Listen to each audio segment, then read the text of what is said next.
Bien, bonsoir à tous et bienvenue pour cette deuxième séance du webinaire Histoire du droit 2.0 pour l'année 2026. On se retrouve aujourd'hui pour parler de bases de données et d'humanité numérique, à vrai dire comme d'habitude, mais là aujourd'hui autour d'un projet spécifique avec un dialogue entre les acteurs du projet et puis une équipe spécialisée, compétente en humanité numérique. Donc, on espère beaucoup évidemment de ce dialogue. Le projet en question, eh bien, c'est un projet ERC qui s'appelle Is This French? Et à sa tête, au début de ce projet, il y a notre collègue Xavier Prévost. Xavier, je te présente vraiment mais vraiment dans les grandes lignes. Hein. Tu es professeur d'histoire du droit à Bordeaux, tu travailles au sein de l'Institut de recherche Montesquieu, et puis tu es un spécialiste de la pensée et des savoirs juridiques. Tu as obtenu cette bourse Consolidator Grant du Conseil européen de la recherche. C'est un projet d'ampleur sur l'humanisme juridique qui, si j'ai bien compris, mais tu vas évidemment nous l'expliquer, qui vise à remettre en question, en tout cas, à remettre sur le plan de travail cette manière française de faire du droit et d'interroger en fait les frontières nationales qui se sont abattu, je dirais, de manière quelque peu artificielle sur un savoir et un enseignement qui était profondément européen et transnational, justement. L'objet de ce programme, si j'ai bien suivi ce que j'ai lu, c'est vraiment d'étudier à travers toute l'Europe toutes les productions de ces juristes humanistes. Et forcément, tu ne peux pas faire ça tout seul. Il y a une équipe autour de toi. Et ce soir, on a un membre de cette équipe avec nous, Anne-Lou Pichet, qui a été recrutée sur le projet, qui est diplômée, mais ça aussi, Anne-Lou, vous pourrez corriger et compléter. J'ai trouvé que vous étiez diplômée en sociologie et en humanité numérique. Et j'ai trouvé aussi, en creusant un petit peu, que vous aviez déjà une expérience de projet interdisciplinaire en humanité numérique et que vous aviez notamment conçu, alimenté, structuré une base de données qui était dédiée, consacrée à des sources archéologiques, si j'ai bien compris.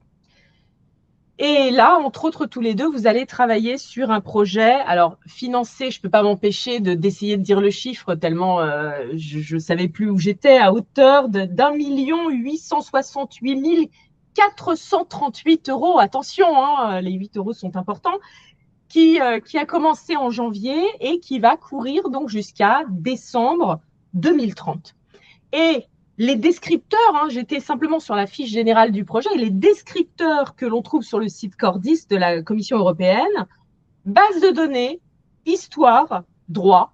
Donc, je me suis dit qu'avec Louise, on ne s'était pas trompé en t'invitant à parler pour le webinaire Histoire du droit 2.0. On est quand même là-dessus, base de données, histoire, droit. Et vous allez ce soir donc dialoguer avec les membres du Framespa de Toulouse qui s'intéressent de près aux humanités numériques. Et je passe la parole à Louise qui va nous présenter cette équipe. Bonsoir à tous, merci beaucoup d'avoir répondu à l'invitation. En effet, cette séance, elle est un petit peu particulière par rapport aux habitudes qu'on a un petit peu prises, puisque cette séance est en crossover et vraiment, je remercie sincèrement et chaleureusement les équipes du Framespa, Sébastien Poublan, Madame Nathalie Hernandez et Nicolas Marquet. Alors, je ne sais pas si l'équipe est au complet ou pas, mais très bien. Mais dans tous les cas, on a donc au Framespa, donc à l'Université Toulouse Georges Jaurès, il y a une expertise sur l'histoire, certes, mais aussi les humanités numériques. Et sur ça, je laisserai Sébastien être bien plus précis sur toutes les actions qui sont menées au Framespa, parce qu'il y en a quand même beaucoup. Rapidement, Sébastien, tu es ingénieur de recherche au CNRS, docteur en histoire plutôt moderniste à la base, mais avec ce volet humanité numérique que tu as développé au fur et à mesure des années. Je repasse la parole à Xavier Prévost et juste je précise que c'est donc la partie dialogue, échange et questions sera pris en charge par le Framespa, notamment du fait de cette expertise. Encore merci d'être présent avec nous ce soir. Merci Louise, merci de l'invitation. Merci beaucoup à toutes les deux, donc aussi pour l'invitation, aux collègues aussi du Framespa. Et vous allez voir ce qu'on va vous présenter. En réalité, c'est quelque chose qui est assez simple et donc qui, j'espère, permettra de se rendre compte que en fait, on peut aussi faire des choses assez simples, mais qu'avec des outils techniques et les bonnes personnes, les compétences en réalité. Et c'est un peu de ça dont je vais parler, dont on peut manquer, nous, historiens du droit, dans nos laboratoires, dans nos environnements, dans nos habitudes. Eh bien, ces choses assez simples, j'espère, on peut leur faire en réalité beaucoup plus de choses. Parce qu'en réalité, mon projet de RC part d'une idée très simple et dans sa réalisation, je n'ai pas non plus construit quelque chose de révolutionnaire. Et ça, c'est aussi un message que je fais passer à l'ensemble des gens qui nous écoutent, qui est qu'il n'y a pas besoin de faire des choses révolutionnaires pour décrocher des contrats de recherche. Ce qu'il faut, c'est avoir évidemment une question de recherche qui soulève un verrou scientifique dont on montre l'intérêt, et puis ensuite que derrière on mette les éléments, les moyens qui permettent d'y répondre, mais ça n'a pas besoin forcément d'être extrêmement innovant, notamment d'un point de vue d'humanité numérique, puisque ce qu'on va vous présenter pour l'instant, c'est le début d'une construction d'une base de données, puisque le projet a concrètement commencé au 1er janvier 2026 et que Anne-Lou Pichet est arrivée le 15 janvier, donc ça fait un peu plus d'un mois qu'on travaille ensemble, donc vous allez voir qu'on est au tout début, évidemment, et que par conséquent, l'aspect plus humanité numérique et donc ce qu'on va vouloir faire avec cette base de données, on ne va pas vraiment pouvoir vous le présenter pour l'instant concrètement. On va pouvoir vous dire ce qu'on souhaite en faire, mais pas vous le montrer matériellement. En revanche, l'idée, c'est d'essayer de voir quels sont les outils qu'on peut avoir, quels sont les outils qu'on peut utiliser, pourquoi, comment, les avantages, les inconvénients et les questions qu'on se pose. Donc, de manière très, très concrète. Alors, très rapidement, pour vous parler du projet, vous devez voir juste la page de titre du projet d'aujourd'hui et vous dire que le projet, donc, il s'intitule Is This French? Et donc, Is This French? C'est l'acronyme de The So-Called Mos Gallicus, bon, et surtout In Search of a Transnational History of the French Method of Teaching Law. Il y a un petit problème de guillemets. Et donc, ça vous donne globalement vraiment l'idée centrale du projet. C'est que d'un côté, on a Transnational History et de l'autre, on a French Method. Donc, d'un côté, le fait que c'est transnational et de l'autre, le fait que c'est français, hein, comme l'a dit Ninon dans sa présentation. Et donc, mon idée scientifique, l'idée scientifique de départ est très très simple, c'est que l'humanisme juridique, on appelle ça la méthode française, le Mos Gallicus, mais l'humanisme juridique, on sait, et c'est bien établi, c'est pas une révolution, qu'en fait, c'est un aspect d'un mouvement qui est un mouvement européen, qui est l'humanisme de la Renaissance. Et donc, la question que je me pose, c'est pourquoi il y a cette distance entre le fait qu'on dise que ce soit français et le fait qu'on sache que ce soit européen.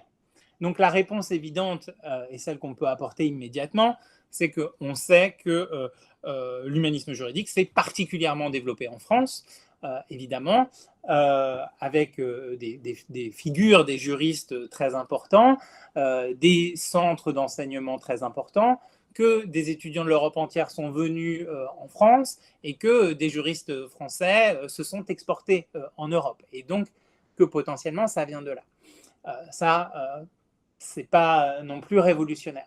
Mais mon hypothèse que je pose, c'est que cette tension a en fait conduit à un biais d'analyse du mouvement lui-même, en nous conduisant à nous focaliser sur des juristes français, des lieux français. On a parlé beaucoup d'écoles de Bourges, par exemple, alors qu'on sait que ce n'est pas une école et que Bourges, c'est un lieu parmi d'autres. À nous focaliser sur ces aspects et à négliger la dimension transnationale, les circulations, les transformations qui résultent de ces circulations, et que ce biais, eh bien, il est dû à des formes de nationalisme, en particulier des nationalismes juridiques, à deux moments. Au moment même du développement de l'humanisme juridique, au XVIe siècle, à la Renaissance, puisque c'est un moment fort de construction d'un certain nombre de nationalismes en Europe, juridiques en Europe, notamment un nationalisme juridique français, l'apparition même du concept de droit français au XVIe siècle, mais c'est le cas ailleurs, et notamment par exemple avec la common law anglaise qui se sépare très nettement au XVIe siècle du droit continental. Et donc, un premier moment de nationalisme juridique, et puis un autre moment très fort de nationalisme juridique, qui est le moment où on a commencé à écrire les histoires du droit de ces pays, et surtout de manière universitaire, dans le cadre de la spécialisation disciplinaire. Et ça aussi, c'est quelque chose qui est très bien connu, c'est que les histoires du droit en Europe ont été construites, rédigées avec un prisme national au XIXe siècle, et que nous en sommes encore aujourd'hui des héritiers. Et donc, moi, ce que j'aimerais qu'on interroge dans ce projet, ce que je veux qu'on interroge, c'est justement comment ces nationalismes ont pu biaiser notre compréhension de l'humanisme juridique, et si c'est le cas, comment est-ce qu'on peut les corriger ce biais, en rédigeant une histoire transnationale de l'humanisme juridique. Et donc, pour ça, dans le projet, il y a 3 work packages, il faut parler comme ça, 3 grands chantiers, que je vais aussi vous présenter très rapidement avec une diapo, ce sera plus clair. Hop. Et je vais partager cette fenêtre.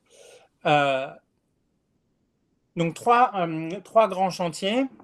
Un premier chantier qui est une cartographie historiographique du Mos Gallicus.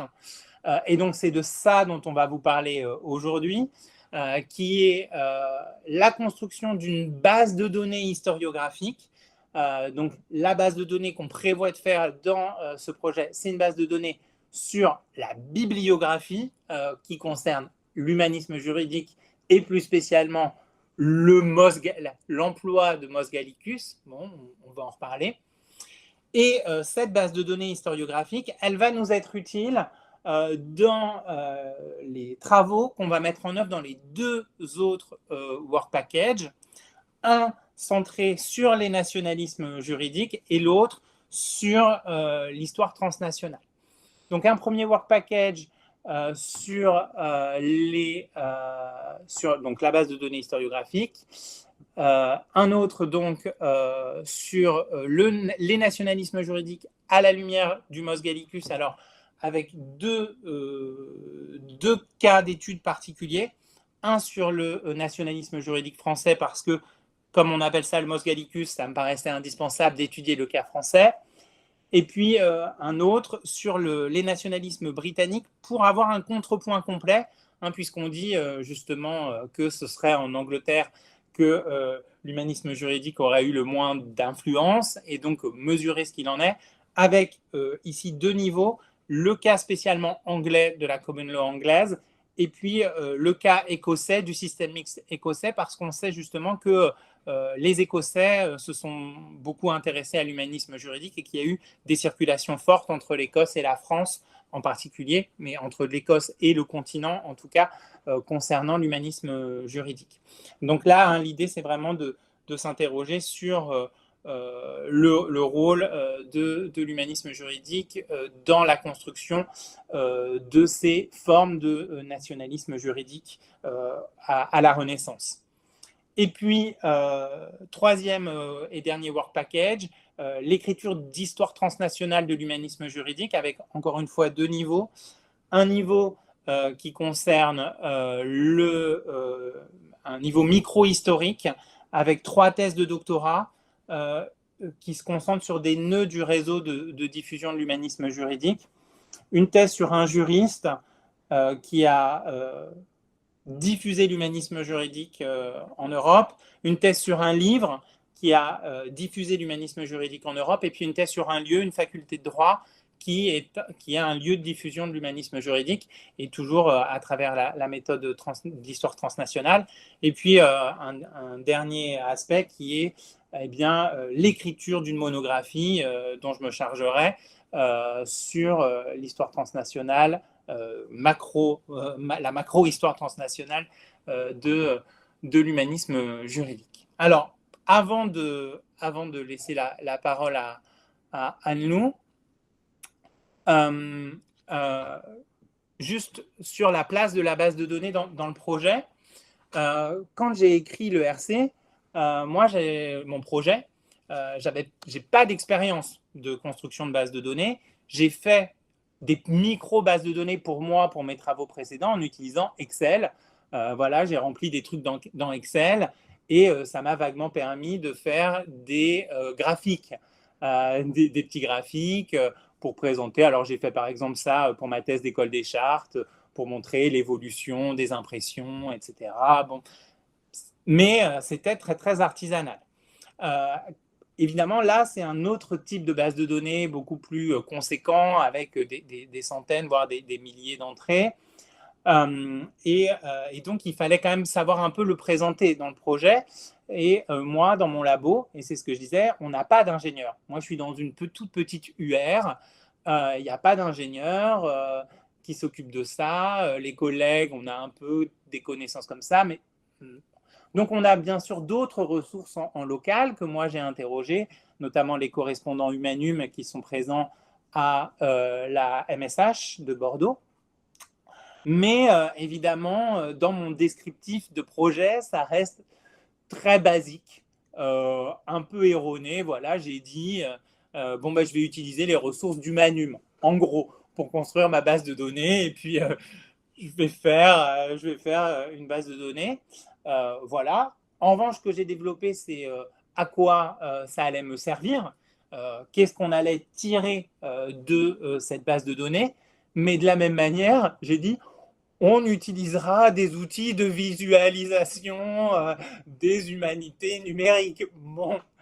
Et j'ai mis genre 2-3 noms de logiciels, voyez, que j'avais regardé, hein, évidemment, quand même, j'ai regardé ce qu'on pouvait faire avec, mais je ne les ai pas pour autant manipulés. Et j'ai dit, et pour ça, en fait, je vais m'appuyer, et c'est à ça que sert un ERC, sur les compétences que je n'ai pas. Et c'est la même chose pour les postdocs que je vais recruter. J'ai dit, je vais recruter des postdocs qui vont m'apporter les compétences que je n'ai pas. Et on va travailler ensemble. Et donc, j'ai très largement renvoyé à la compétence de l'ingénieur en humanité numérique qui n'avait pas de nom à l'époque. Et donc, elle s'est personnifiée, cet ingénieur, en la personne d'Anne-Lou, qui va donc vous montrer là les questions extrêmement basiques qu'on s'est posées et vous montrer comment elle a été pour moi, elle est pour moi au quotidien vraiment essentielle parce que grâce à elle, je vois tout ce qu'on peut faire. J'identifie des nœuds scientifiques aussi dans la construction de la base de données et voir qu'en réalité, il y a un coût d'entrée qui n'est pas si énorme pour pouvoir faire des choses, je pense, qui peuvent être très utiles. Et donc, je laisse immédiatement la parole à Anne. Bonjour à tous. D'abord, je voudrais vous remercier d'être là et de participer plus tard à la discussion. Je vais vous partager tout de suite mon écran pour la présentation. Voilà, normalement c'est bon. Du coup, je voulais d'abord, dans un premier temps, revenir sur les grandes étapes avant de cibler un peu sur l'ERC, sur les grandes étapes de la construction d'une base de données. Grandes étapes qui sont générales et auxquelles on a assez recours quand on fait une base de données, qui sont assez simples en fait, mais qui nécessitent dès le début de se poser des questions assez spécifiques sur ce qu'on va chercher. Donc je vous ai mis ici un graphique issu de mon cours de base de données du professeur Jérôme Darmon de l'Université Lumière Lyon 2 à ce propos. Pour vous donner une idée d'où on en est, nous, et je vais revenir sur chacune des étapes par la suite. Nous sommes au stade du modèle conceptuel et du choix d'une famille de systèmes de gestion de bases de données.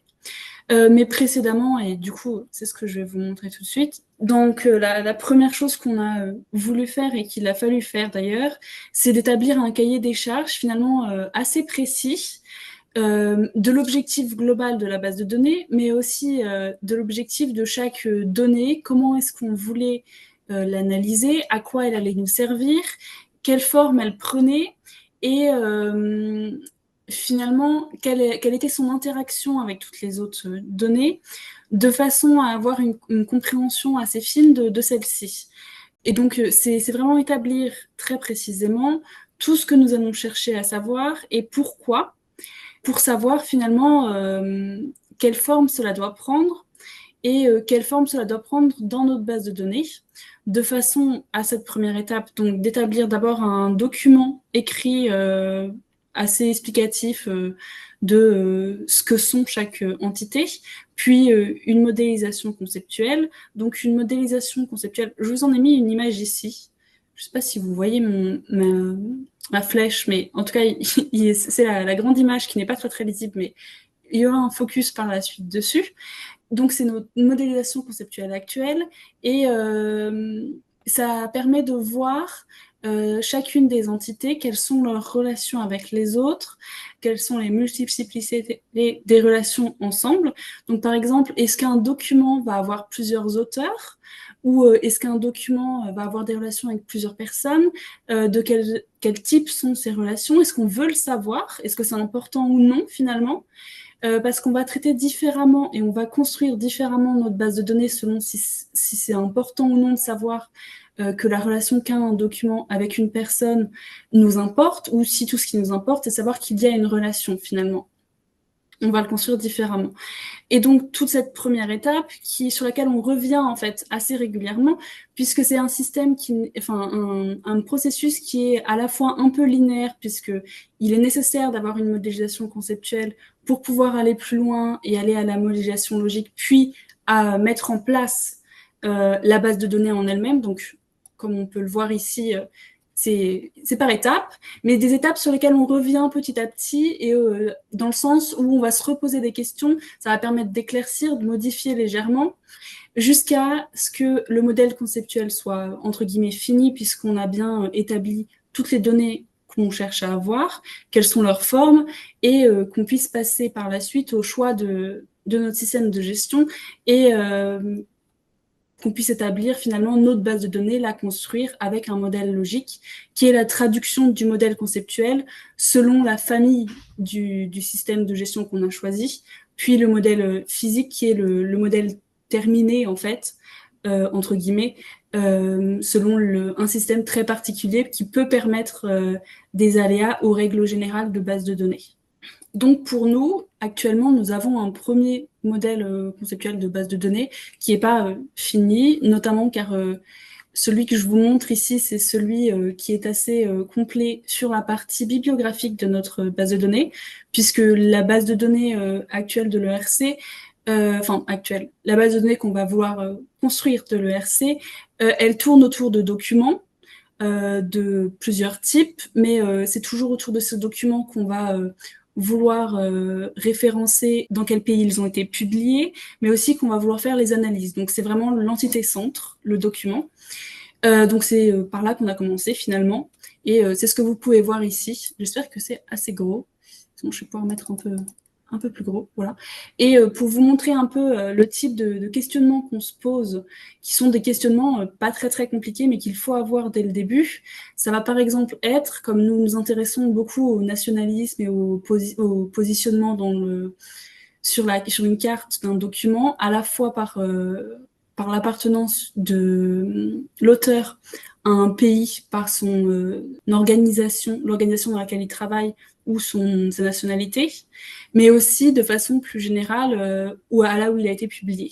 Donc, on va pouvoir le référencer de plusieurs façons, mais on a pu se demander comment prendre en compte le fait que pour un auteur puisse travailler en même temps dans plusieurs organisations à un même moment, un moment où il publie un document. Comment savoir à quelle organisation, de laquelle organisation un document dépend. Face à cette question, on a établi que quand un document est publié, pour beaucoup, il était référencé, en fait, une organisation précise que l'on voulait avoir. Donc, nous avons fait un lien plusieurs à plusieurs entre un document et une organisation. C'est tout plein de petites questions, en fait, qu'on va se poser à chaque fois entre chaque entité et entre chaque relation. Et du coup, une fois qu'on s'était posé toutes ces questions, qu'on a fait un modèle conceptuel, finalement, pour pouvoir passer à l'étape d'après, il faut qu'on choisisse un système de gestion de base de données, sachant que c'est pas aussi simple que de faire un choix, puisque nous avons des contraintes assez précises, qui sont des contraintes globalement qu'on retrouve dans chaque projet de recherche. Pour notre projet précis, donc dans l'ERC, on va avoir plusieurs collaborateurs qui vont interagir avec la base de données. Donc, on ne peut pas avoir une base de données qui est sur sur un propre ordi au laboratoire. Il faut qu'on le déploie sur un serveur que pour l'instant, nous n'avons pas au sein de l'IRM. Donc, il faut qu'on obtienne l'accès à un serveur. Sachant que l'ERC est très bien financé, comme on a pu le dire avant, mais elle est financée pour un temps donné, en fait, pour 5 ans. Et un serveur, comme le but de l'ERC, c'est d'avoir une base de données qui continue d'exister dans 5 ans et qui continue de donner réponse à un site web, un serveur qui existe du coup après la fin des financements, et qu'il faut continuer de payer et continuer de mener la maintenance dessus. Donc, on cherche quelque chose qui soit gratuit à long terme, soit où nous pouvons investir sur les premières années, ce qui, pour un serveur, ne se trouve pas beaucoup dans la réalité. Et par ailleurs, comme au sein de l'IRM, nous n'avons pas d'ingénieurs à long terme qui puissent faire la maintenance, il faut que la maintenance du serveur soit décorrélée au projet et puisse être réalisée par une autre entité ou qu'elle soit facilement réalisable, en fait.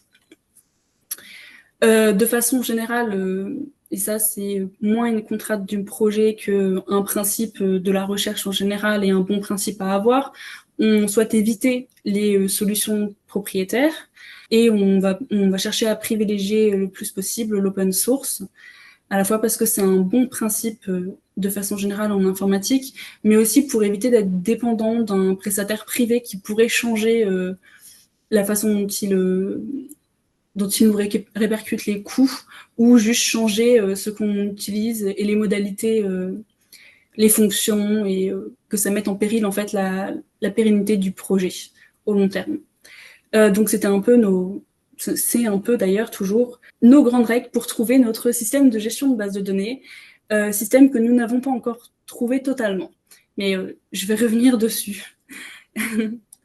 Et du coup, je voulais tout d'abord revenir un peu sur ce qui est possible en système de gestion de base de données. Bien sûr, là, c'est une petite présentation, c'est un petit extrait de ce qui est possible.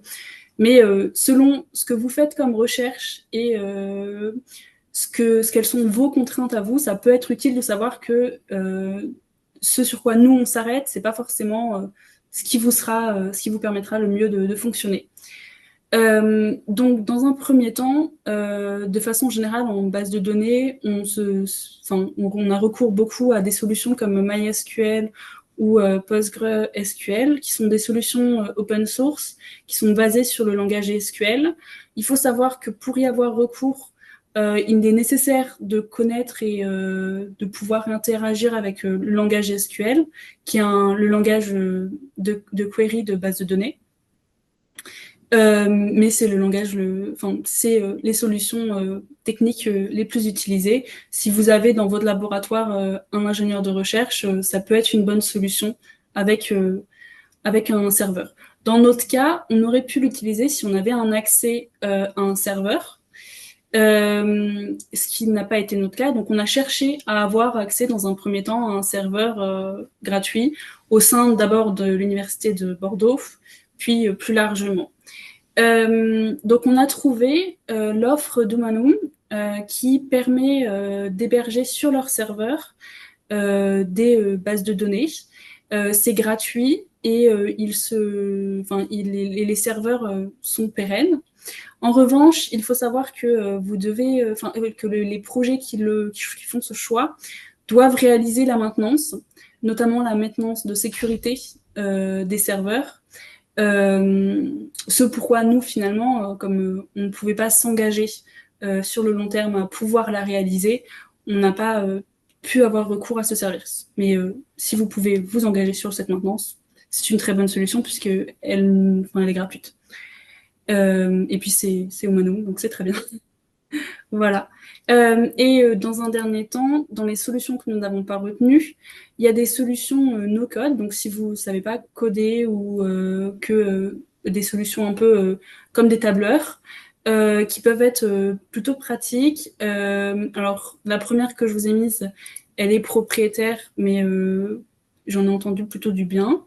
Et les secondes sont à la fois sont dans un mix de propriétaire et de open source, puisqu'ils ont des versions open source que vous pouvez télécharger. Et si vous n'avez pas besoin de les mettre sur un serveur, vous pouvez les avoir sur votre machine pour les faire tourner.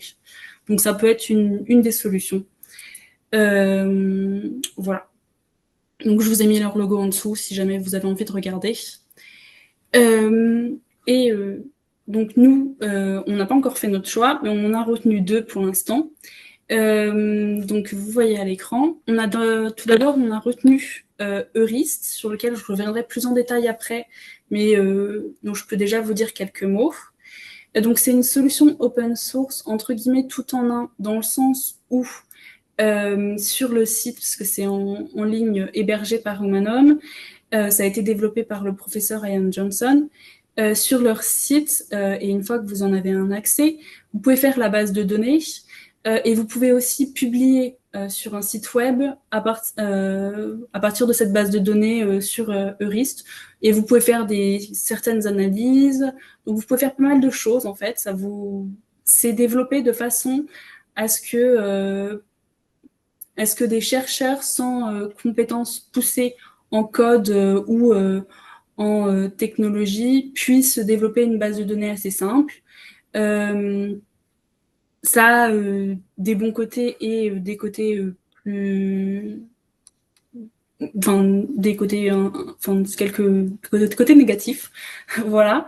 Et à ce propos, je vous inviterai vraiment à regarder le séminaire, donc ce séminaire, mais celui de l'année dernière sur Drenthe, qui ont fait un retour d'expérience sur leur expérience avec Eurist et sur l'usage qui peut en être fait pour les bases de données qui sont particulièrement importantes. Dans notre cas, notre base de données ne va pas être aussi énorme que la leur, puisque la leur faisait, il me semble, 173 000 entrées, quelque chose comme ça, et on n'a pas autant de documents ni d'entités, donc on n'a pas les mêmes questionnements par rapport à Eurist, mais c'est toujours intéressant de le savoir. Dans un second temps, on a GRIS, qui est une solution mise à disposition par l'État au sein de ce qu'ils appellent la suite, qui est qui sont plein d'outils et de logiciels open source pour les j'allais dire les chercheurs, mais de façon plus générale pour l'État, en fait, pour tous les ministères. Donc on retrouve Doc et on retrouve également Grist, qui est une solution mi-tableur collaboratif, dont on peut en avoir un usage, et mi-système de gestion de base de données. Je mets le mi parce que c'est comme ça qu'il l'explique, mais de ce que j'en ai vu, on peut faire des bonnes bases de données avec. Ça dépend juste de la lourdeur de vos bases de données. Mais encore une fois, nous, on ne va pas dépasser les 100 000 entités, donc ce n'était pas une question. Voilà pour Grist. Et je reviendrai plus tard sur Rist plus en détail quand je vous ferai une démonstration d'une base test qu'on a pu déjà mettre en place. Pardon. De façon générale, en humanité numérique, et surtout dans notre cas, comme on cherche à faire une base de données en partie bibliographique, en grande partie, pouvoir se servir de ce qui est déjà possible pour faire de la recherche, plutôt que de partir de zéro et chercher à complexifier la tâche en cherchant à faire quelque chose qui est déjà fait, c'est pas très très malin, et ça ne revenait pas. Du coup, pour la partie bibliographique de la base de données, on va avoir recours à Zotero pour aller attraper toutes les informations que l'on peut, puisqu'avec les intégrations web de Zotero, on peut, pour les documents publiés dans les 10 dernières années, voire les 20 dernières années, avoir leurs informations automatiquement, ce qui permet de faire des imports de l'information Zotero directement dans les bases de données par des fichiers CSV ou des appels d'API. Donc ça peut être intéressant, surtout que, en l'occurrence, Zotero a été utilisé par Bruno Morandière dans son projet Théatra pour faire une base de données directement, uniquement bibliographique. Donc, si vous avez un projet de base de données bibliographique principalement, ça peut être une solution, selon toujours la taille de votre base de données, mais c'est à explorer, notamment si, pour classifier vos documents, entre guillemets, tout ce que vous utilisez, c'est des mots-clés, ça peut être très utile. Comme nous, notre analyse va un peu plus loin, on n'a pas réussi à s'en servir complètement pour faire toute la partie de base de données, mais ça peut être une solution. Voilà. Et du coup, je vais maintenant vous présenter notre base de données Eurist pour que vous puissiez voir un peu ce qu'on peut y faire sur Eurist, ce qu'on peut aussi ne pas y faire, et avoir une idée de à quoi va ressembler notre base de données, là, sous version Eurist. Voilà pour Eurist. Donc, de façon générale, en fait, Eurist a été... Voilà. Eurist a été créé par le professeur Ian Johnson pour des projets qui avaient recours à l'humanité numérique, qui souhaitaient faire des bases de données, mais qui n'avaient pas forcément les compétences en informatique et c'était donc l'objectif de Rist était de mettre en place un logiciel qui permette de faire des bases de données de façon assez intuitive. Ça fait 20 ans que c'est mis en place depuis, il me semble, 2006 ou 2005. Et en fait, à chaque fois qu'un projet se mettait sur Rist, des nouvelles possibilités étaient ouvertes, puisque à chaque demande d'une nouvelle compétence du logiciel, enfin d'une nouvelle possibilité, c'est marqué par l'équipe qui est toujours active de Rist, et ils prennent en compte au bout d'un certain nombre de mêmes demandes de celles-ci et ils les mettent en place. Donc au bout de 20 ans, bien sûr, c'est assez complet. Ça a donc le bénéfice d'être complet. Ça a l'inconvénient d'avoir accumulé beaucoup de choses qui se mettent les unes au-dessus des autres. Et du coup, c'est pas aussi intuitif qu'on pourrait le penser, puisqu'il faut savoir où chercher ce qu'on veut faire. Mais une fois qu'on sait ce qu'on veut faire et qu'on est sûr que c'est la bonne solution, ça peut l'être. Donc ici, on est sur notre page, notre base de données, et je voulais vous montrer donc un document. Voilà. Donc ici, on a un document qui est un livre d'enseignement, l'enseignement du droit aujourd'hui, qu'a-t-on fait de l'héritage de Jacques Cujas. Vous montrer, donc c'est directement des formulaires, il n'y a pas besoin d'avoir recours à du SQL. C'est d'ailleurs pas directement du SQL derrière, ce qui est un bon point dans le sens où il n'y a pas besoin de savoir coder pour interagir avec la base de données, pour rajouter de nouvelles entités.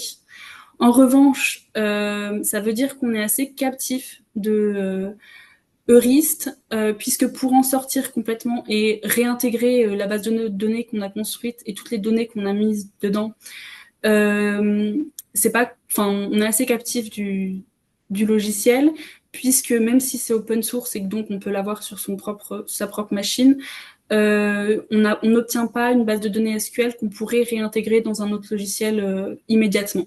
Il faut faire un peu de travail pour la remanier, en fait. Donc, c'est à prendre en compte quand on fait une base de données dessus. C'est notamment ce dont parlait du coup l'équipe de Drenthe à propos du fait qu'ils finissent un peu captifs Eurist. Et que pour en sortir, c'est un peu compliqué. Voilà.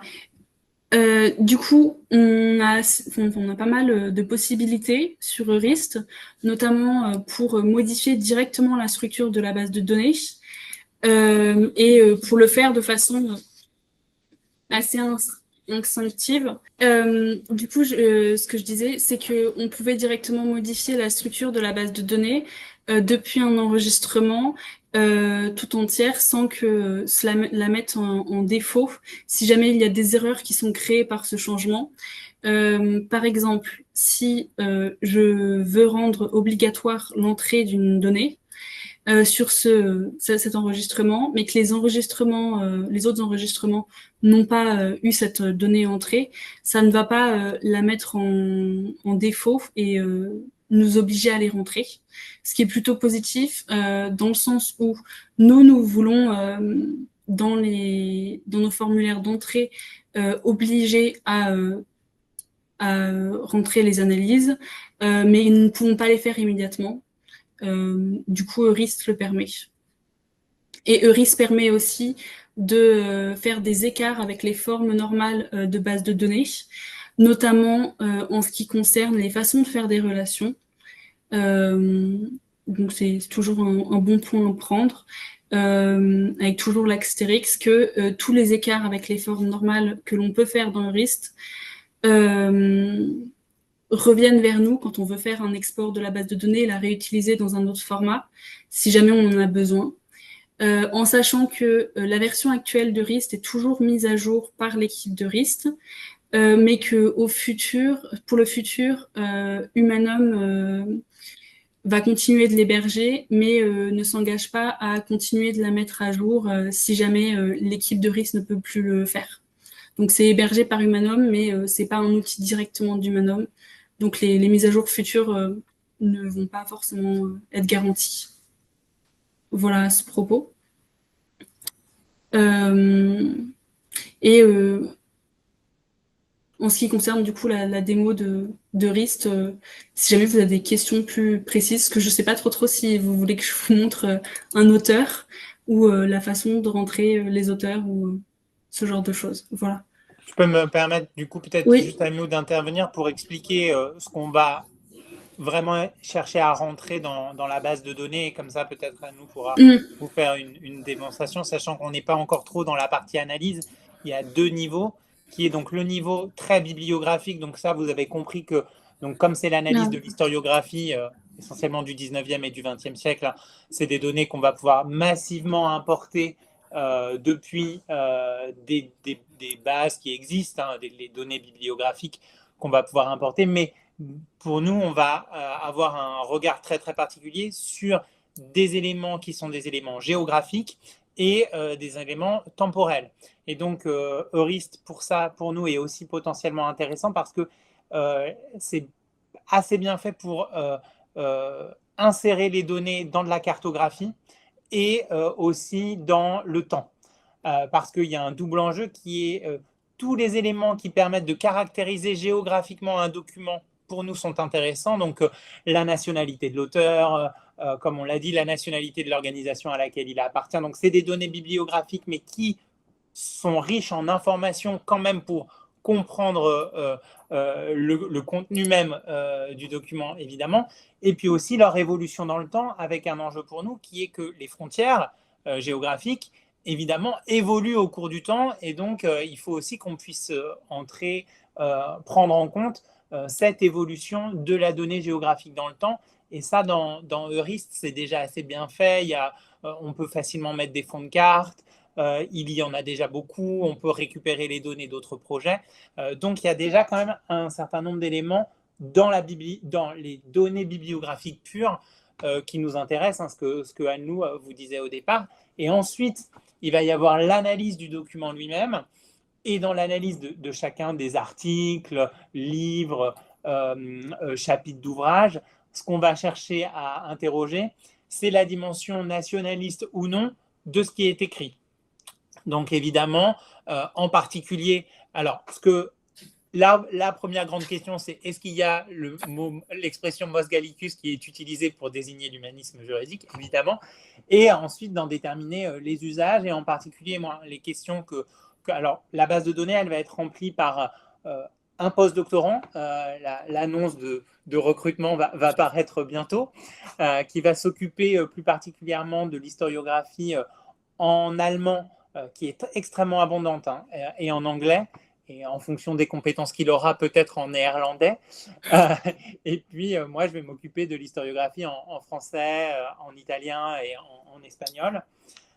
Et on va chercher à déterminer dans quelle mesure l'article est marqué par des formes de nationalisme, plus particulièrement le nationalisme juridique, et puis donc vraiment dans le contenu, et puis aussi le nationalisme méthodologique. Donc là, un biais méthodologique dans la manière dont l'article a été rédigé. Donc ça, c'est une autre partie qu'on aura, qui sera la partie d'analyse. Mais donc vous voyez qu'on a aussi des contraintes qui sont ensuite vraiment pour la visualisation. Et donc là, pour les outils d'humanité numérique. Et puis, ce qu'elle nous vous a dit, et ce que j'ai, moi, oublié de vous dire dès le départ, c'est que, évidemment, là, ça reste dans le projet, mais qu'à terme, le but, c'est que cette base, elle soit au moins pour la partie bibliographie, au minimum pour la partie bibliographique, accessible à toute la communauté. Et donc, qu'on puisse l'interroger via un site web, et que si on cherche une référence sur l'humanisme juridique,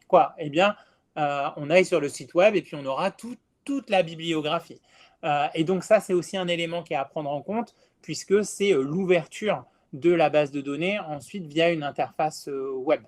Voilà, et je laisse Anne-Lou terminer. Voilà, justement, oui, sur le site web, donc on a commencé à faire une base de données test, mais je dois avouer qu'on n'a pas fait de site web test pour la base de données. C'est allé un peu trop loin. Mais c'est tout à fait possible, du coup, de le faire depuis Eurist. Excusez-moi. Et c'est fait. Donc là, on atterrit directement sur dans la coque, entre guillemets, d'un site web pour notre base de données. Mais on peut le rendre ça très joli et ça se fait très bien. Il y a sur la page d'accueil d'Eurist lui-même, il y a plusieurs projets qui sont cités avec leur site web qui sont mis en lien, qui ont été faits par l'outil site web d'Eurist, auquel on peut avoir recours. Mais justement, ça montre bien la coque qu'il y a les recours au fond de carte et aux possibilités de mettre les documents, de placer les documents et les auteurs sur des fonds de carte et de voir où sont publiés les documents, finalement, quelles sont les influences. Et pour nous, comme le disait Xavier, ce qui est très important et ce qui nous a posé beaucoup de questions, c'est comment prendre en compte finalement les changements temporels dans les pays, puisqu'un pays, malheureusement, ne reste pas fixe. Il a des frontières qui changent, malheureusement, et que savoir qu'un document a été publié à Strasbourg aujourd'hui ne veut pas du tout dire la même chose aujourd'hui qu'il y a 100 ans, ou plutôt il y a 110 ans, si on veut être précis, et que pour prendre ça en compte, on ne voulait pas construire la base de données de la même façon que si on voulait juste savoir que c'était à Strasbourg, en fait. C'est d'ailleurs... alors, c'est dans le modèle conceptuel que je vous ai montré qu'on pouvait le voir, que les liens sont faits le plus finement possible à la ville, puis au pays, en sachant que des liens temporels sont faits entre les villes et les pays, liens qui, du coup, comme ils sont temporels avec une date de début et pour la plupart une date de fin, liens qui permettent de caractériser et de faire des requêtes pour savoir si on sait qu'un document a été publié du coup à Strasbourg en 1914, de faire une requête pour savoir en 1914 où était donc Strasbourg, pour avoir une nationalité entre guillemets du document plus précise. Et de la même façon pour les organisations, puisque comme on veut savoir les organisations d'affiliation des documents, il a fallu faire la même chose. On est arrivé au début, on se demandait si on allait vouloir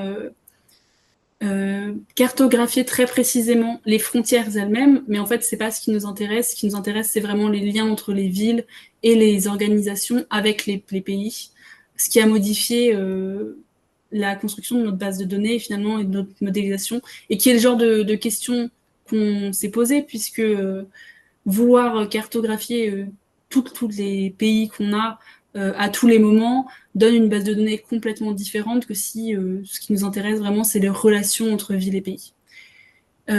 Voilà. Concernant Eurist, du coup, effectivement, on récupère toutes les coques en fait, des bases de données qui ont été créées et qui sont publiées sur Eurist de façon publique. Les coques dans le sens où on récupère pas les données inscrites dans les bases de données des collègues, mais juste la façon dont ils les ont intégrées. Donc, pour vous montrer ça, c'est par exemple ici, où on a du coup une liste assez impressionnante, ce qui me semble qu'il y a au moins 3000 bases de données sur Eurist, de coques à réutiliser, ce qui rend aussi l'utilisation d'Eurist pour des projets plus ou moins simples, mais surtout des projets où on a besoin d'une base de données rapidement, et une base de données pas forcément trop lourde, très rapide à mettre en place par rapport à la mise en place d'une base de données entre guillemets traditionnelle avec SQL, où le processus peut être plus long et nécessiter finalement des connaissances plus fines en code SQL ou en construction de base de données. Donc ça peut être une bonne solution pour cela. Voilà. Mince. Au niveau de Eurist, là, il me semble que c'était plutôt tout ce qu'on voulait vous montrer, puisque finalement, on a surtout rentré dans cette base de données des informations de type bibliographique pur, et donc beaucoup de documents, et pas énormément d'informations annexes. Donc, en ayant vu un formulaire de documents, vous avez finalement vu un peu, fait le tour de la question. Voilà. Et du coup, c'est là où on en est au jour d'aujourd'hui pour le RC, sachant que nos prochaines grandes missions, grandes étapes pour le RC sont donc de nous arrêter définitivement sur notre choix d'un système de base de données. Donc pour Eurist, on a une version test, et je suis en train de faire de même avec Grist pour qu'on puisse comparer et s'arrêter et comparer quels sont les avantages finalement des uns et des autres et les inconvénients, quoi. Voilà. Et une fois que ce sera fait, on mettra en place la base de données et on la remplira avec le plus possible d'automatisation par Zotero. Et donc nous en avons terminé avec cette présentation. Donc comme vous voyez, c'est pas une base de données complexe du tout, mais même pour une base de données simple, ce qu'on voit, c'est qu'avec un ingénieur de recherche qui s'en occupe, c'est tout de suite beaucoup plus riche, beaucoup plus complet. Moi, toutes les réunions, donc on en a eu quelques-unes depuis le départ avec Anne-Lou, me montrent aussi toute la différence. Et donc ça, évidemment, pour les collègues qui ont ce type de personnel dans leur labo, ça peut paraître beaucoup plus évident, mais c'est vraiment ça l'intérêt aussi de la recherche sur projet. Donc bon, ça fonctionne comme ça, on peut être pour, on peut être contre, là n'est pas la question en tout cas, c'est que quand on a un projet, eh bien justement, on peut avoir, on se rend compte en tout cas du fait que c'est des compétences extrêmement particulières et que même si Eurist c'est simple, moi j'ai fait la formation, en réalité quand même, quand on a quelqu'un qui est spécialisé, on le fait mieux. Et puis surtout, on se rend compte du nombre de questions qu'on ne se pose pas quand on fait nos bases artisanales. Du coup, des biais extrêmement importants qu'on introduit dans nos bases artisanales et qu'en réalité, il faut en discuter. Moi, ce que je constate, et même plus tard, si un jour je refais des bases un peu tout seul, il faut quand même en discuter avec quelqu'un même qui n'est pas spécialiste parce que ça permet évidemment d'éliminer certains biais et puis surtout de l'améliorer de manière itérative avant d'avoir mis trop de données à l'intérieur. Ça, c'est certain. Et puis, le grand luxe, ce qu'on n'a pas dit, c'est que donc, elle noue un contrat de 2 ans et donc qu'on a le temps de faire tout ça. C'est-à-dire que moi, l'objectif, c'est évidemment qu'on commence à rentrer. Donc là, c'est un test. Elle n'est pas du tout encore complétée, la base. Elle n'est même pas faite. Mais l'idée, c'est évidemment qu'on puisse commencer à la remplir rapidement. Mais moi, le postdoc, il arrive au plus tôt mi-juin. Donc, on a encore quelques mois devant nous pour l'affiner. Et puis ensuite, on va encore l'affiner avec les premières entrées. Et puis ensuite, Anne-Lou sera encore là pendant toute la durée durant laquelle on est censé alimenter essentiellement la base de données, puisque on va faire ça pendant 1 an et demi comme tâche principale de l'ERC. Donc, avec un postdoc à temps plein et moi qui ai déclaré un taux d'engagement extrêmement fort dans l'ERC et notamment là, pendant 1 an et demi, je vais remplir une base de données bibliographique et c'est ça que nous permet évidemment l'ERC. Merci beaucoup. Merci beaucoup pour votre écoute. Merci beaucoup pour cette présentation. Alors, du coup, c'est moi qui prends la suite, c'est ça? Très bien. Alors, bonjour à toutes et à tous. Donc déjà, je vais commencer par excuser mes 2 petits camarades qui n'ont pas pu se joindre à nous, parce que normalement, c'est un séminaire qu'on anime à 3 personnes, avec Nicolas Marquet pour la partie histoire moderne et humanité numérique, et Nathalie Hernandez qui est professeure des universités à l'IRI, donc pour la partie informatique, et pour des raisons familiales, malheureusement, voilà, c'est moi qui m'en charge, et je suis en mode un peu tout-terrain, parce que si je suis à Framespa, c'est pas la fois que je suis dans les locaux de Framespa à Perpignan, ce qui explique un certain dispositif, je peux pas trop bouger mon ordinateur, sinon ça débranche l'écran, donc c'est un peu complexe. Donc en fait, j'ai pris les notes et je vais les lire sur mon téléphone, c'est pour ça, je ne vous stoppe pas, et c'est pour ça que je fais aussi la caméra un peu par là. Voilà, donc un dispositif un peu particulier. J'en profite pour vous dire que du coup, dans la tradition de ce séminaire, qui est le nôtre qu'on anime depuis maintenant 8 ou 9 ans à peu près, on a aussi une tradition qui est celle de donner des conseils, partager des questions avec les intervenantes. Et il se trouve qu'en là, vous avez, entre guillemets, tapé juste parce qu'à ma droite, il y a Éric Mermet, donc ingénieur de recherche chez NRS, en calcul scientifique à ArcScan, mais surtout membre du comité de pilotage d'Eurist. Donc, si vous avez des questions, n'hésitez pas, il est là pour y répondre. Et tout au fond, là-bas, on a Adrien Darrière, qui est doctorant à Framespa et qui, pour sa 2e année, a attaqué Eurist depuis très longtemps avec beaucoup d'enthousiasme. Et il est, comme moi, à même de répondre à des questions, parce que, mine de rien, Eurist, ce n'est pas forcément le logiciel le plus facile d'accès quand on commence.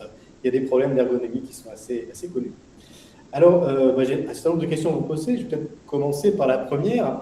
Vous avez parlé avec beaucoup d'enthousiasme des humanités numériques, des outils des humanités numériques que vous ne pratiquez pas. Et je me demandais, qu'est-ce que vous avez regardé comme projet de recherche qui utilisait en droit, en histoire du droit, des modélisations, des bases de données, peut-être des approches spatiales ou lexicographiques. Je me suis demandé de quoi est-ce que vous êtes inspiré quand vous avez commencé à faire votre projet.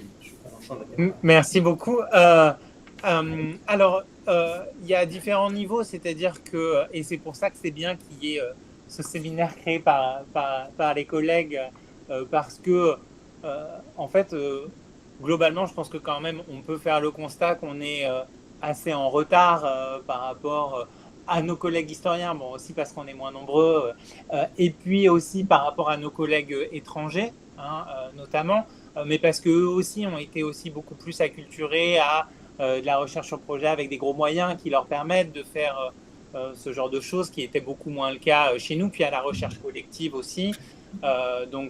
Voilà. Puis après, moi, je suis pas dans une UMR, donc c'est aussi différent quand on est dans une UMR, on a le CNRS, etc. Bon, bref.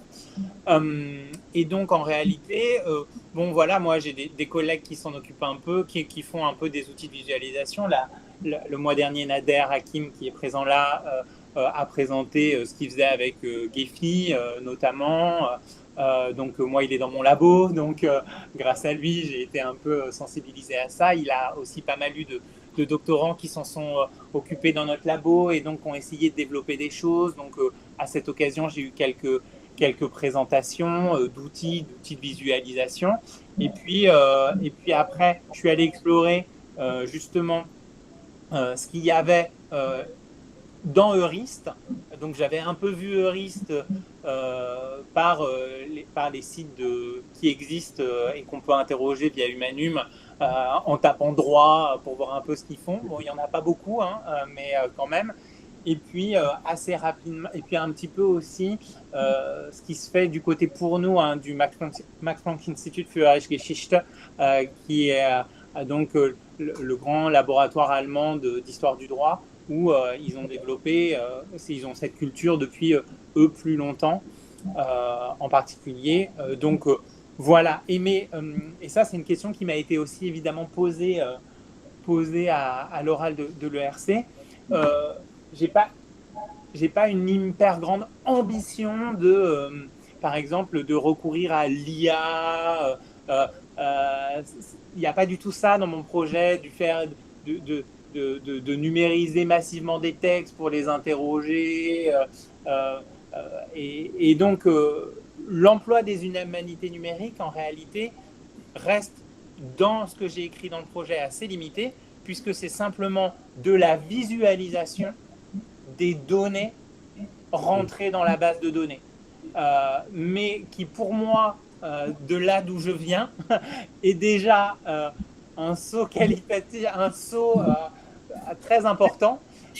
Et surtout, après, il faut pouvoir en faire quelque chose. C'est-à-dire visualiser pour visualiser, c'est bien, mais derrière, il faut l'exploiter. Et donc, si déjà on arrive à visualiser et derrière qu'on arrive à exploiter, ça nous emmène déjà très très loin dans le projet. Donc, et ce que je constate aussi, c'est que même si ces outils sont très puissants, si on veut vraiment bien le faire, avoir des choses très précises, ça prend beaucoup de temps de les monter en amont avec des gens très compétents.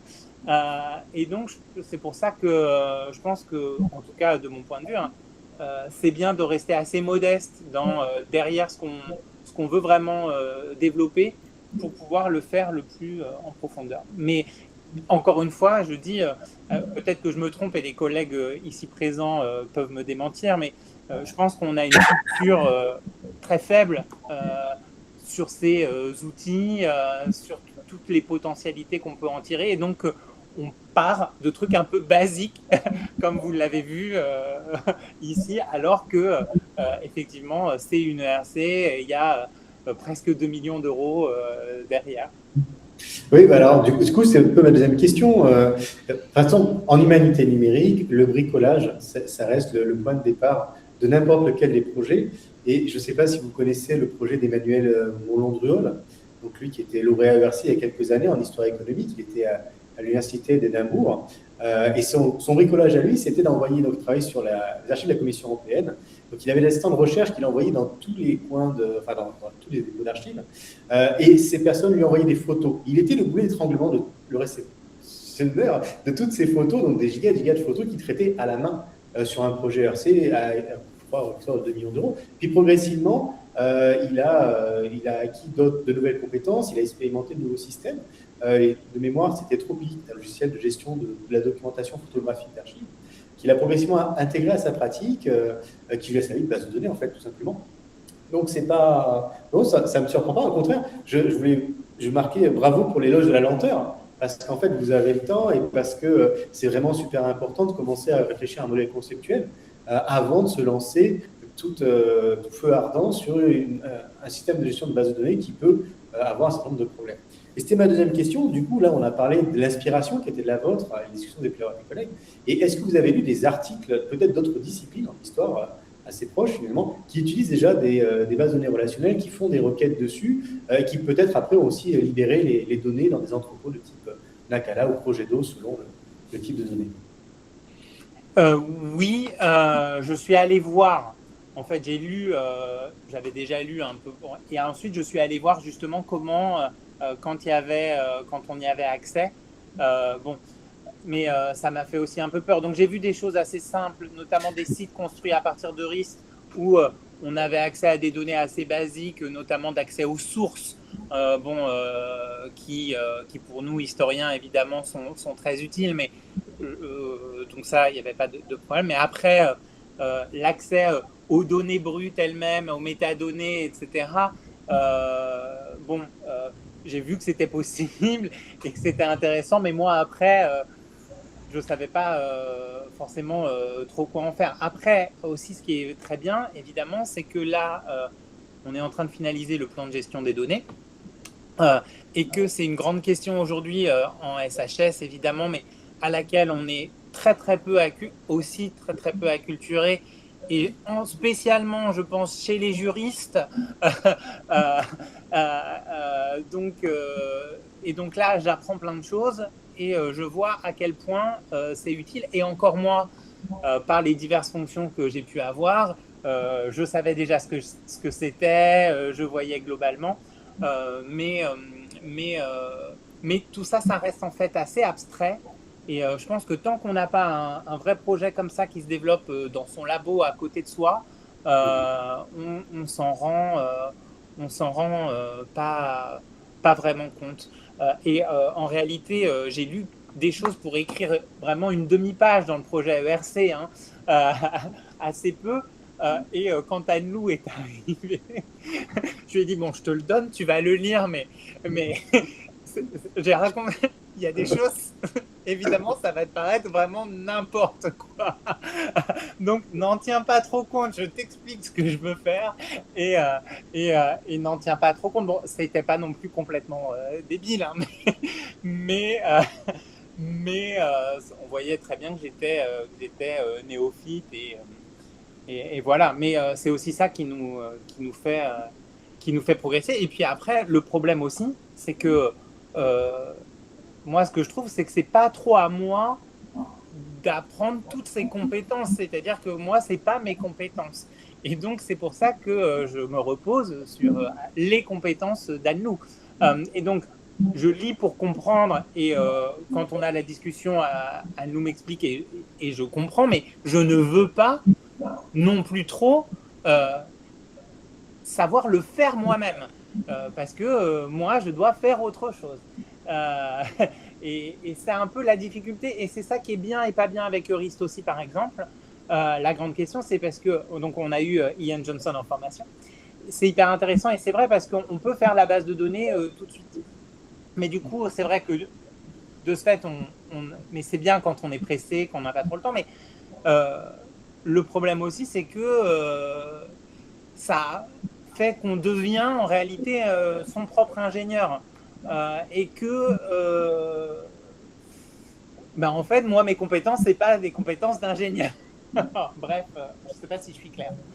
Si, en fait, c'est une question fondamentale qui traverse très fortement le champ que je connais mieux, qui est le champ de l'histoire, en fait, hein, qui est celui de quelles sont les compétences liées à la numérisation du métier d'historien et d'historienne.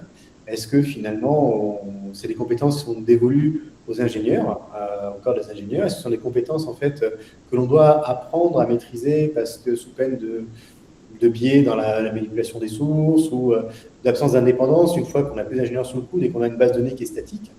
Et ça, c'est des questions qui sont très fortes et qui structurent fortement les questions dans le champ historique. Hein. Donc, vous n'êtes pas les seuls à vous les poser, du coup, en droit. Mais puisqu'on parle de risque, peut-être une dernière question avant de laisser la parole au reste de la salle. On a parlé de modélisation, vous avez montré, et à nous, tu avais montré la base de données. J'ai pas eu l'impression que les catégories, enfin le type de champs que vous avez utilisés étaient des champs de type géospatial ou temporel, mais peut-être que je me suis trompé, je ne les ai pas vus en fait. Je vais vous repartager si ça ne vous gêne pas Il y en a, du coup, c'était. La modélisation. La question, c'était est-ce que vous Ces données qui permettent justement de spatialiser d'ores et déjà les données qu'on rentre dedans ou de les modéliser pour faire une première approche d'analyse de réseau. Alors finalement, la majorité de nos classes, en fait, à ce stade, sont des classes très, entre guillemets, bibliographiques, qui tournent beaucoup autour du document. Donc au-dessus, on a pas mal de classes à propos des dossiers dans lesquels ils ont été publiés, des journaux, des publieurs et des éditeurs. Puis autour des personnes qui sont impliquées. Et on a finalement, entre guillemets, que 2 classes qui sont purement géographiques, qui sont la notion de cité, et de ville et de pays, avec des liens, des classes et associations de période pour les qualifier. Et c'est vrai que du coup, on s'appuie plus sur des fonds de cartes et c'est seulement les villes qui sont sur lesquelles on a des coordonnées. Mais comme beaucoup des documents, ça va être la notion géographique tient aussi à cette notion de nationalité, en fait, qu'on retrouve par les auteurs et par le lieu d'édition plus qu'autre chose, et par les organisations, en fait.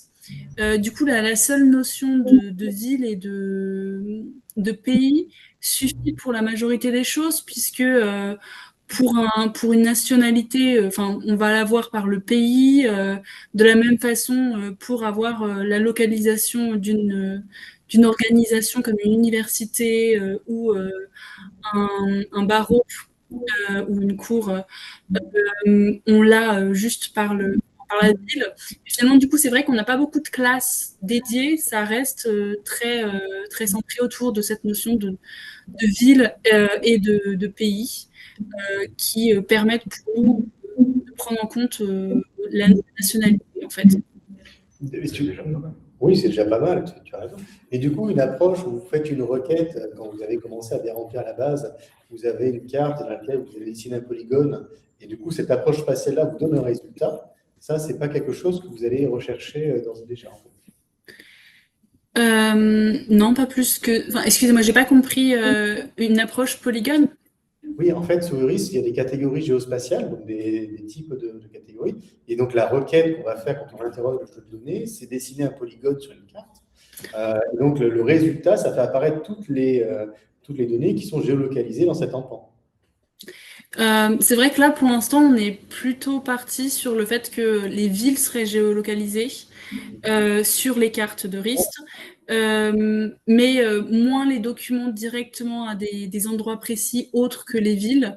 Et du coup, c'était plus sur une notion de requête sur dans quelle ville on la retrouve et qu'on puisse du coup savoir dans quel champ géographique, en sachant dans quelle ville, puis dans quel pays, par la ville, finalement, dépend un document. Et de la même façon, donc une requête sur combien de documents y a-t-il finalement dans ce pays ou dans cette ville, et pouvoir les visualiser toujours au niveau de la ville ou du pays, mais pas beaucoup plus précisément, finalement.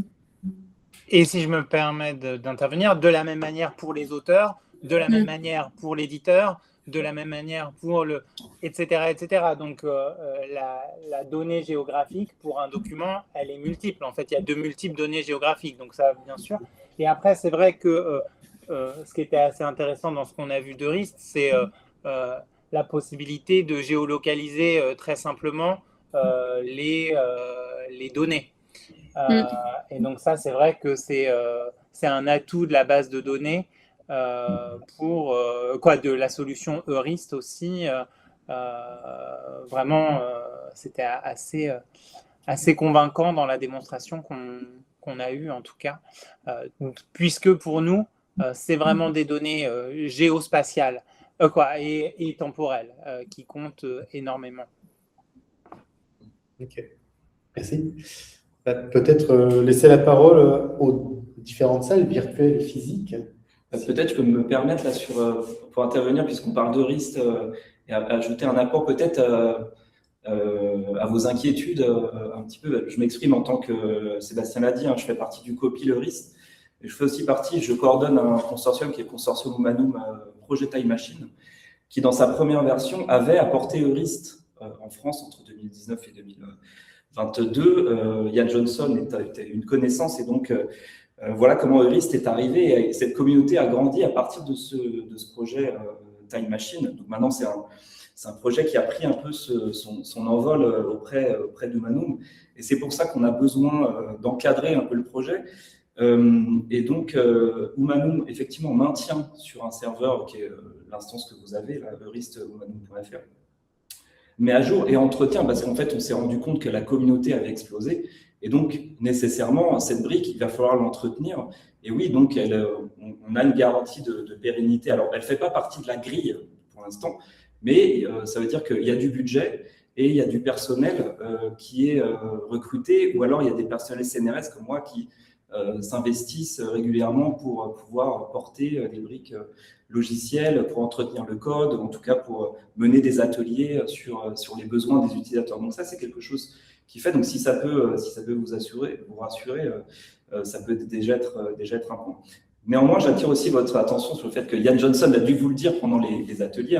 Lui, il prône un modèle économique à la Robin des Bois.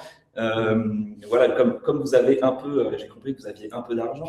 Voilà, Eurist est effectivement un modèle open source, mais l'open source n'est pas gratuit. Voilà, ça veut dire que derrière, moi je travaille pour l'État et voilà, ma mission c'est d'accompagner le développement de briques logicielles comme ça, mais derrière il y a des développeurs indépendants qui travaillent, etc.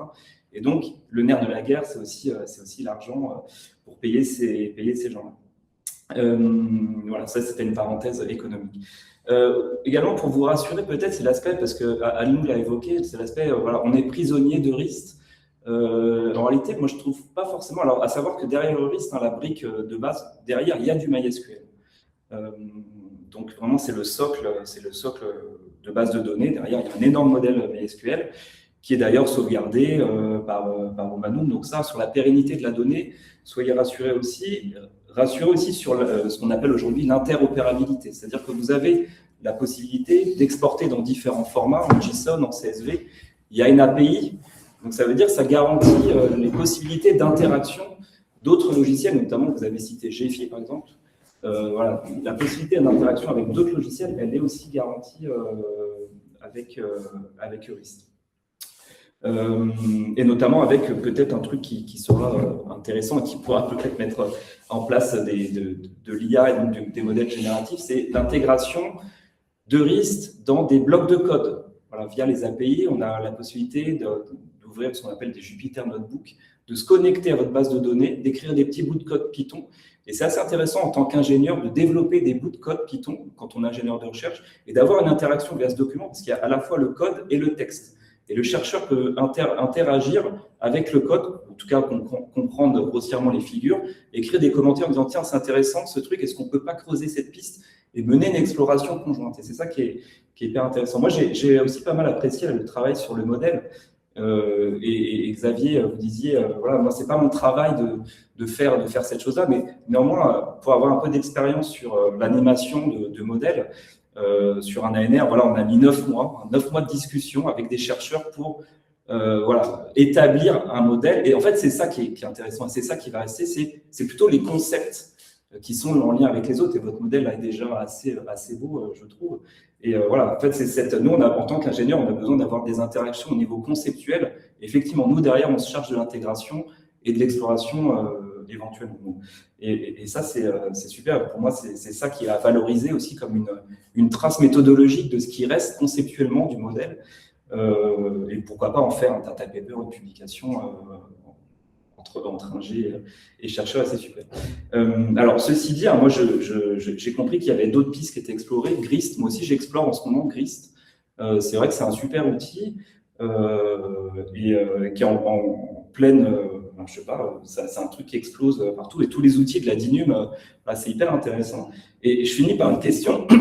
Justement, quels seraient les indicateurs pour vous pour mener au choix de l'un ou de l'autre? Qu'est-ce que vous allez retenir comme une espèce d'indicateurs pour prendre une décision sur un modèle ou plutôt qu'un autre. Même si moi, je suis favorable à Eurist et j'essaie pas forcément de vous convaincre, mais s'il y a d'autres solutions, pourquoi pas les explorer et qu'est-ce qui mènera à votre choix?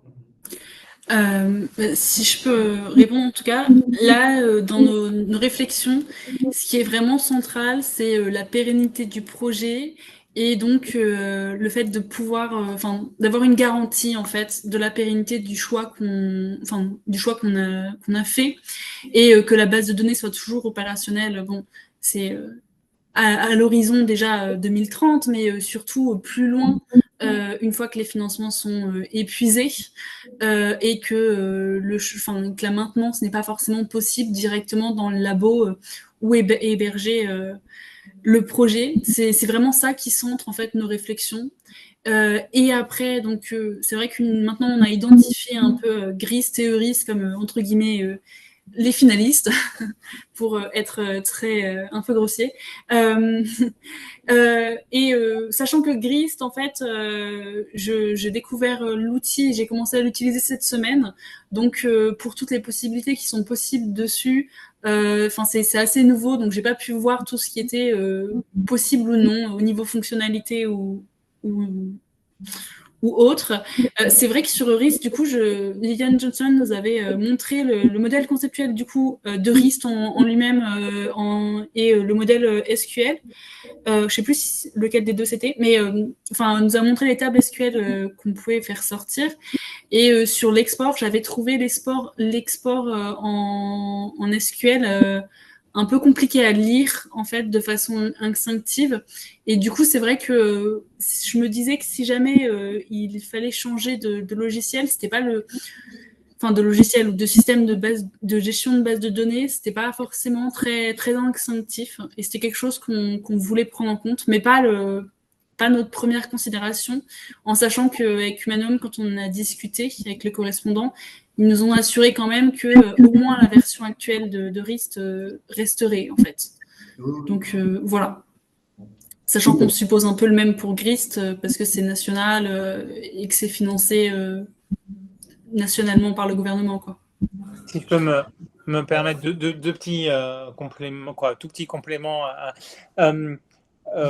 Donc, il y a évidemment tout ça. Il y a un peu l'interface. Moi, j'ai hâte de voir aussi l'interface de Grist que Anne-Lou va réussir à construire parce qu'il y a vraiment un souci. Moi, je me dis, pour les chercheurs avec moi et pour moi en premier lieu, je veux vraiment que ce soit facile et qu'on ait tout là et qu'on n'ait pas à cliquer sur 50 000 machins pour aller remplir des informations à droite, à gauche, au milieu et donc en oublier la moitié. Et donc vraiment que ce soit très simple d'utilisation.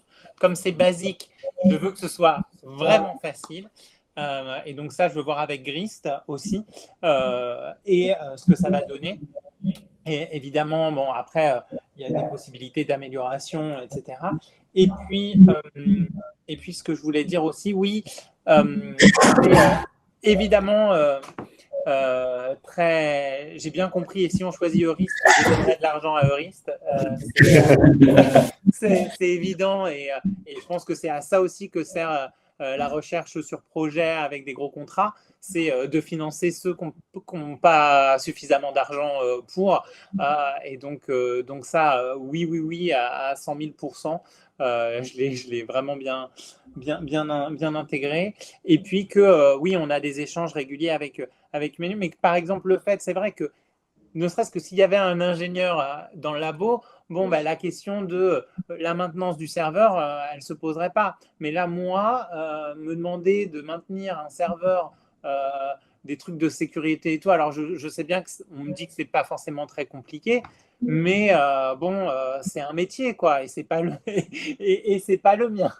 Donc, ou le fait par exemple, à l'université de Bordeaux, c'est normal, hein, je comprends qu'il faille payer le serveur. Mais moi, le financement récurrent de mon labo ne me permet pas de dire après 2030, je vais demander à mon labo de prendre sur le peu d'argent qu'il a pour financer le serveur. Et donc, évidemment, ces contraintes-là, on doit les prendre en compte, on n'y pense pas forcément. Et c'est important pour moi que puisque l'idée, c'est qu'on ait une base de données derrière, quoi. Puis notamment, en particulier, que tout le travail qui a été fait, notamment de recueil bibliographique, tout le monde absolument puisse s'en servir. Et si le serveur il n'est pas maintenu, ce sera plus que sur mon ordi et il n'y aura plus que moi qui pourra m'en servir, quoi. Donc ça aussi, c'est un gros enjeu. Voilà. Oui, tout à fait. Et je voulais juste être rajouté, du coup, vu qu'on a quelqu'un de RIST pour faire passer le message. Mais c'est vrai que le fait que les formulaires soient à la fois très simples à changer, mais aussi que ça nous pousse en fait à les changer dès qu'on a un petit besoin qui change pour un document spécifique ou pour une entité spécifique, et sans forcément considérer en fait l'impact que ça va avoir au long terme en fait. Je veux dire que ça ne nous pousse pas forcément à réfléchir très finement aux liens qu'on est en train de faire. Et c'est vrai que du coup, notamment l'intérêt de la base test et de pas se dire que cette base-là, c'est la base qu'on va avoir dès le début, c'est de pouvoir tester ce qui marche et ce qui marche pas, ce qui est plutôt bien sur Eurist. Mais ça pousse aussi, de l'autre côté, à passer l'étape de modélisation et à aller directement, par exemple, dans la construction des entités, sans forcément réfléchir à cette étape-là. Notamment, je l'ai vu quand quand j'ai fait le formulaire sur les documents et que j'ai voulu mettre un lien avec les auteurs. Directement, ça a créé l'entité auteur avec des choses qui sont déjà faites et ce qui ne sont pas forcément adaptées à ce qu'on voulait faire. Et si on ne se souvient pas que ce qu'on a fait là, il faudra le revoir à chaque fois et y réfléchir au vu de la nouvelle modélisation, c'est peut-être des fois un peu trop instinctif, en fait. Ça pousse à travailler un peu trop vite. Ce qui est à la fois bien et moins bien, des fois. Voilà. C'est vrai qu'il y a un petit défaut dans Eurist, c'est que souvent, il y a une tendance il nous force à utiliser des classes d'entités qui sont déjà prêtes. Parce que ça a été réfléchi et que c'est des choses qui semblaient pour Yann un peu génériques. En revanche, moi, je pousse vraiment à établir des classes qui sont vraiment spécifiques au projet. Et ça évite justement ce genre de choses avec des choses qui ne sont pas utiles, dont on n'aura pas lu. Ensuite, on devra les entretenir et c'est lourd. Il faut vraiment définir ses propres classes d'entités. Et là, ça peut rouler tout seul. À ce propos, par exemple, donc on a des documents, mais plus finement dans les documents, on a des types de documents, on a des livres, des chapitres d'ouvrages, des articles et des manuscrits. Enfin, c'est un peu le tour des documents. Et au tout début de notre réflexion, moi, comme je connaissais pas encore les documents d'histoire juridique, je me disais qu'il y avait peut-être des grosses différences entre ces types de documents avec des données qu'on voudrait avoir. Et du coup, j'avais repris, c'est vrai, les formulaires déjà créés pour chacun de ces types dans Eurist. Et assez vite quand même, je me suis aperçue que c'était assez redondant en fait. Ça a amené une lourdeur à cela, d'autant plus que une fois que dans la modélisation conceptuelle, on a établi le fait qu'on avait une entité document, finalement pas une entité livre, chapitre d'ouvrage, etc., ça n'avait plus sens en fait. Donc c'est vrai que nous, on a affiné les formulaires pour qu'ils soient spécifiques à ce qu'on voulait, mais ça garde beaucoup de possibilités qui, si on les garde, amènent à rentrer les données de façon à pas forcément les retrouver au bon endroit ou avoir des erreurs. Oui, mais c'est vrai que là, c'est le défaut de la simplicité qu'a voulu Johnson, c'est-à-dire partant du principe que les historiens en général et les pratiquants de la SHS n'ont pas la technicité suffisante, on leur fournit clé en main des formulaires. Et quand on se les approprie, en fait, on ne se rend pas compte de tout ce qu'il y a derrière, en plus du fait que ce soit en anglais ou en franglais, et ça complexifiait atrocement le rendu. Or, la base de données, c'est un produit semi-fini. C'est l'intermédiaire entre le projet de l'archive, ou en tout cas vos documents, les questions que vous vous posez, les requêtes que vous allez vous poser, et la production d'un article. On passe son temps à le bidouiller. Donc, on a besoin d'avoir la maîtrise complète de tous les champs, de tout le formulaire, et surtout pas importer des choses qui proviennent d'une autre logique, d'une autre... qui induisent du bruit, en fait.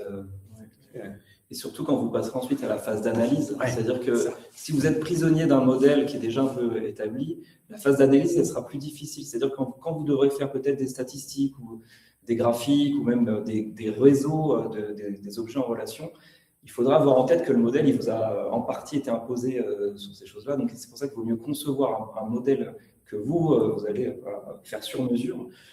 Puisque quand vous ferez l'interrogation, vous saurez quand vous allez déployer, je sais pas, des filtres ou des règles d'inférence. C'est ce qu'on a ensuite après. Il faudra se rappeler que les éléments sont liés comme ça. Et c'est mieux d'avoir en tête votre modèle conceptuel plutôt qu'autre chose. Il faut anticiper l'étape d'analyse et l'étape de valorisation ensuite de la donnée. Et c'est vrai que dans Eurist, c'est plus fort, j'ai l'impression, que dans n'importe quelle base de données. Ouais. Il faut vraiment penser la structuration en fonction des questions qu'on va poser.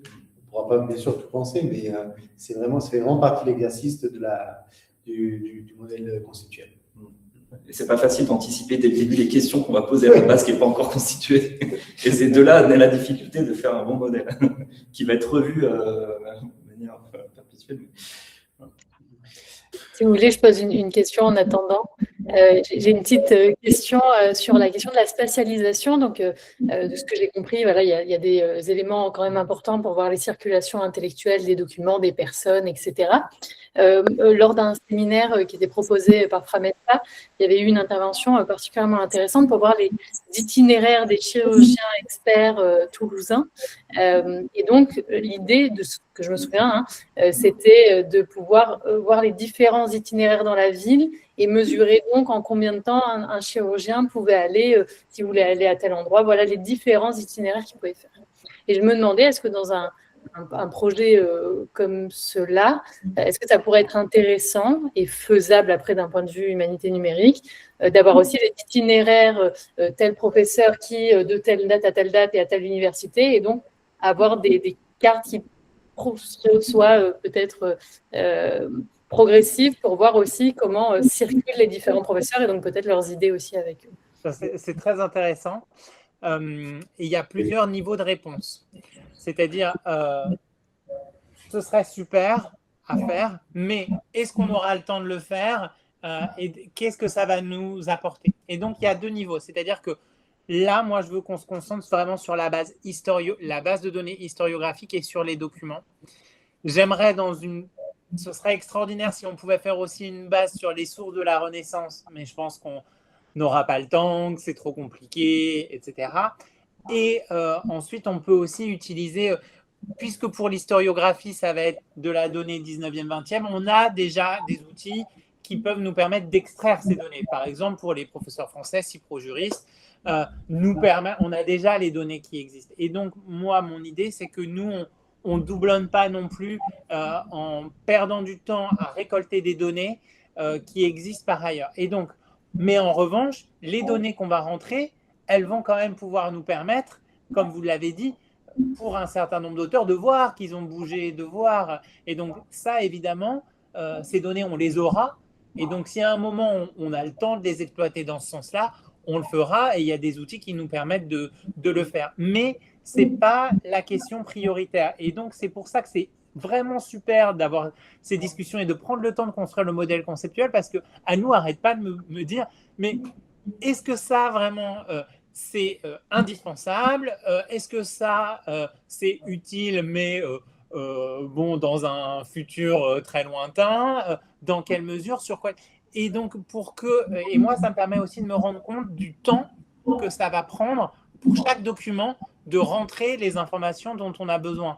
Et donc, je me dis, certes, c'est bien d'avoir le plus d'informations possible, évidemment, mais en réalité, ce dont j'ai besoin, c'est le niveau d'information qui me sert à faire le projet que je veux faire.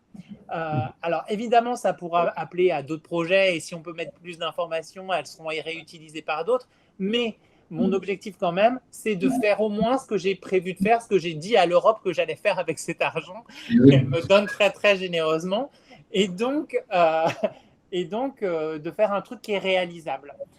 Donc, vous voyez, il y a un double niveau dans la réponse, mais après, oui, je pense que ce sera possible de le faire à partir des données qu'on aura récoltées, mais qui sont aussi des données partielles, par conséquent, puisque ça concernera uniquement les auteurs qui ont écrit sur l'humanisme juridique et pour les articles qu'ils ont écrits sur l'humanisme juridique, parce que ce n'est pas une base sur les auteurs en soi, c'est une base sur les articles, les écrits sur l'humanisme juridique.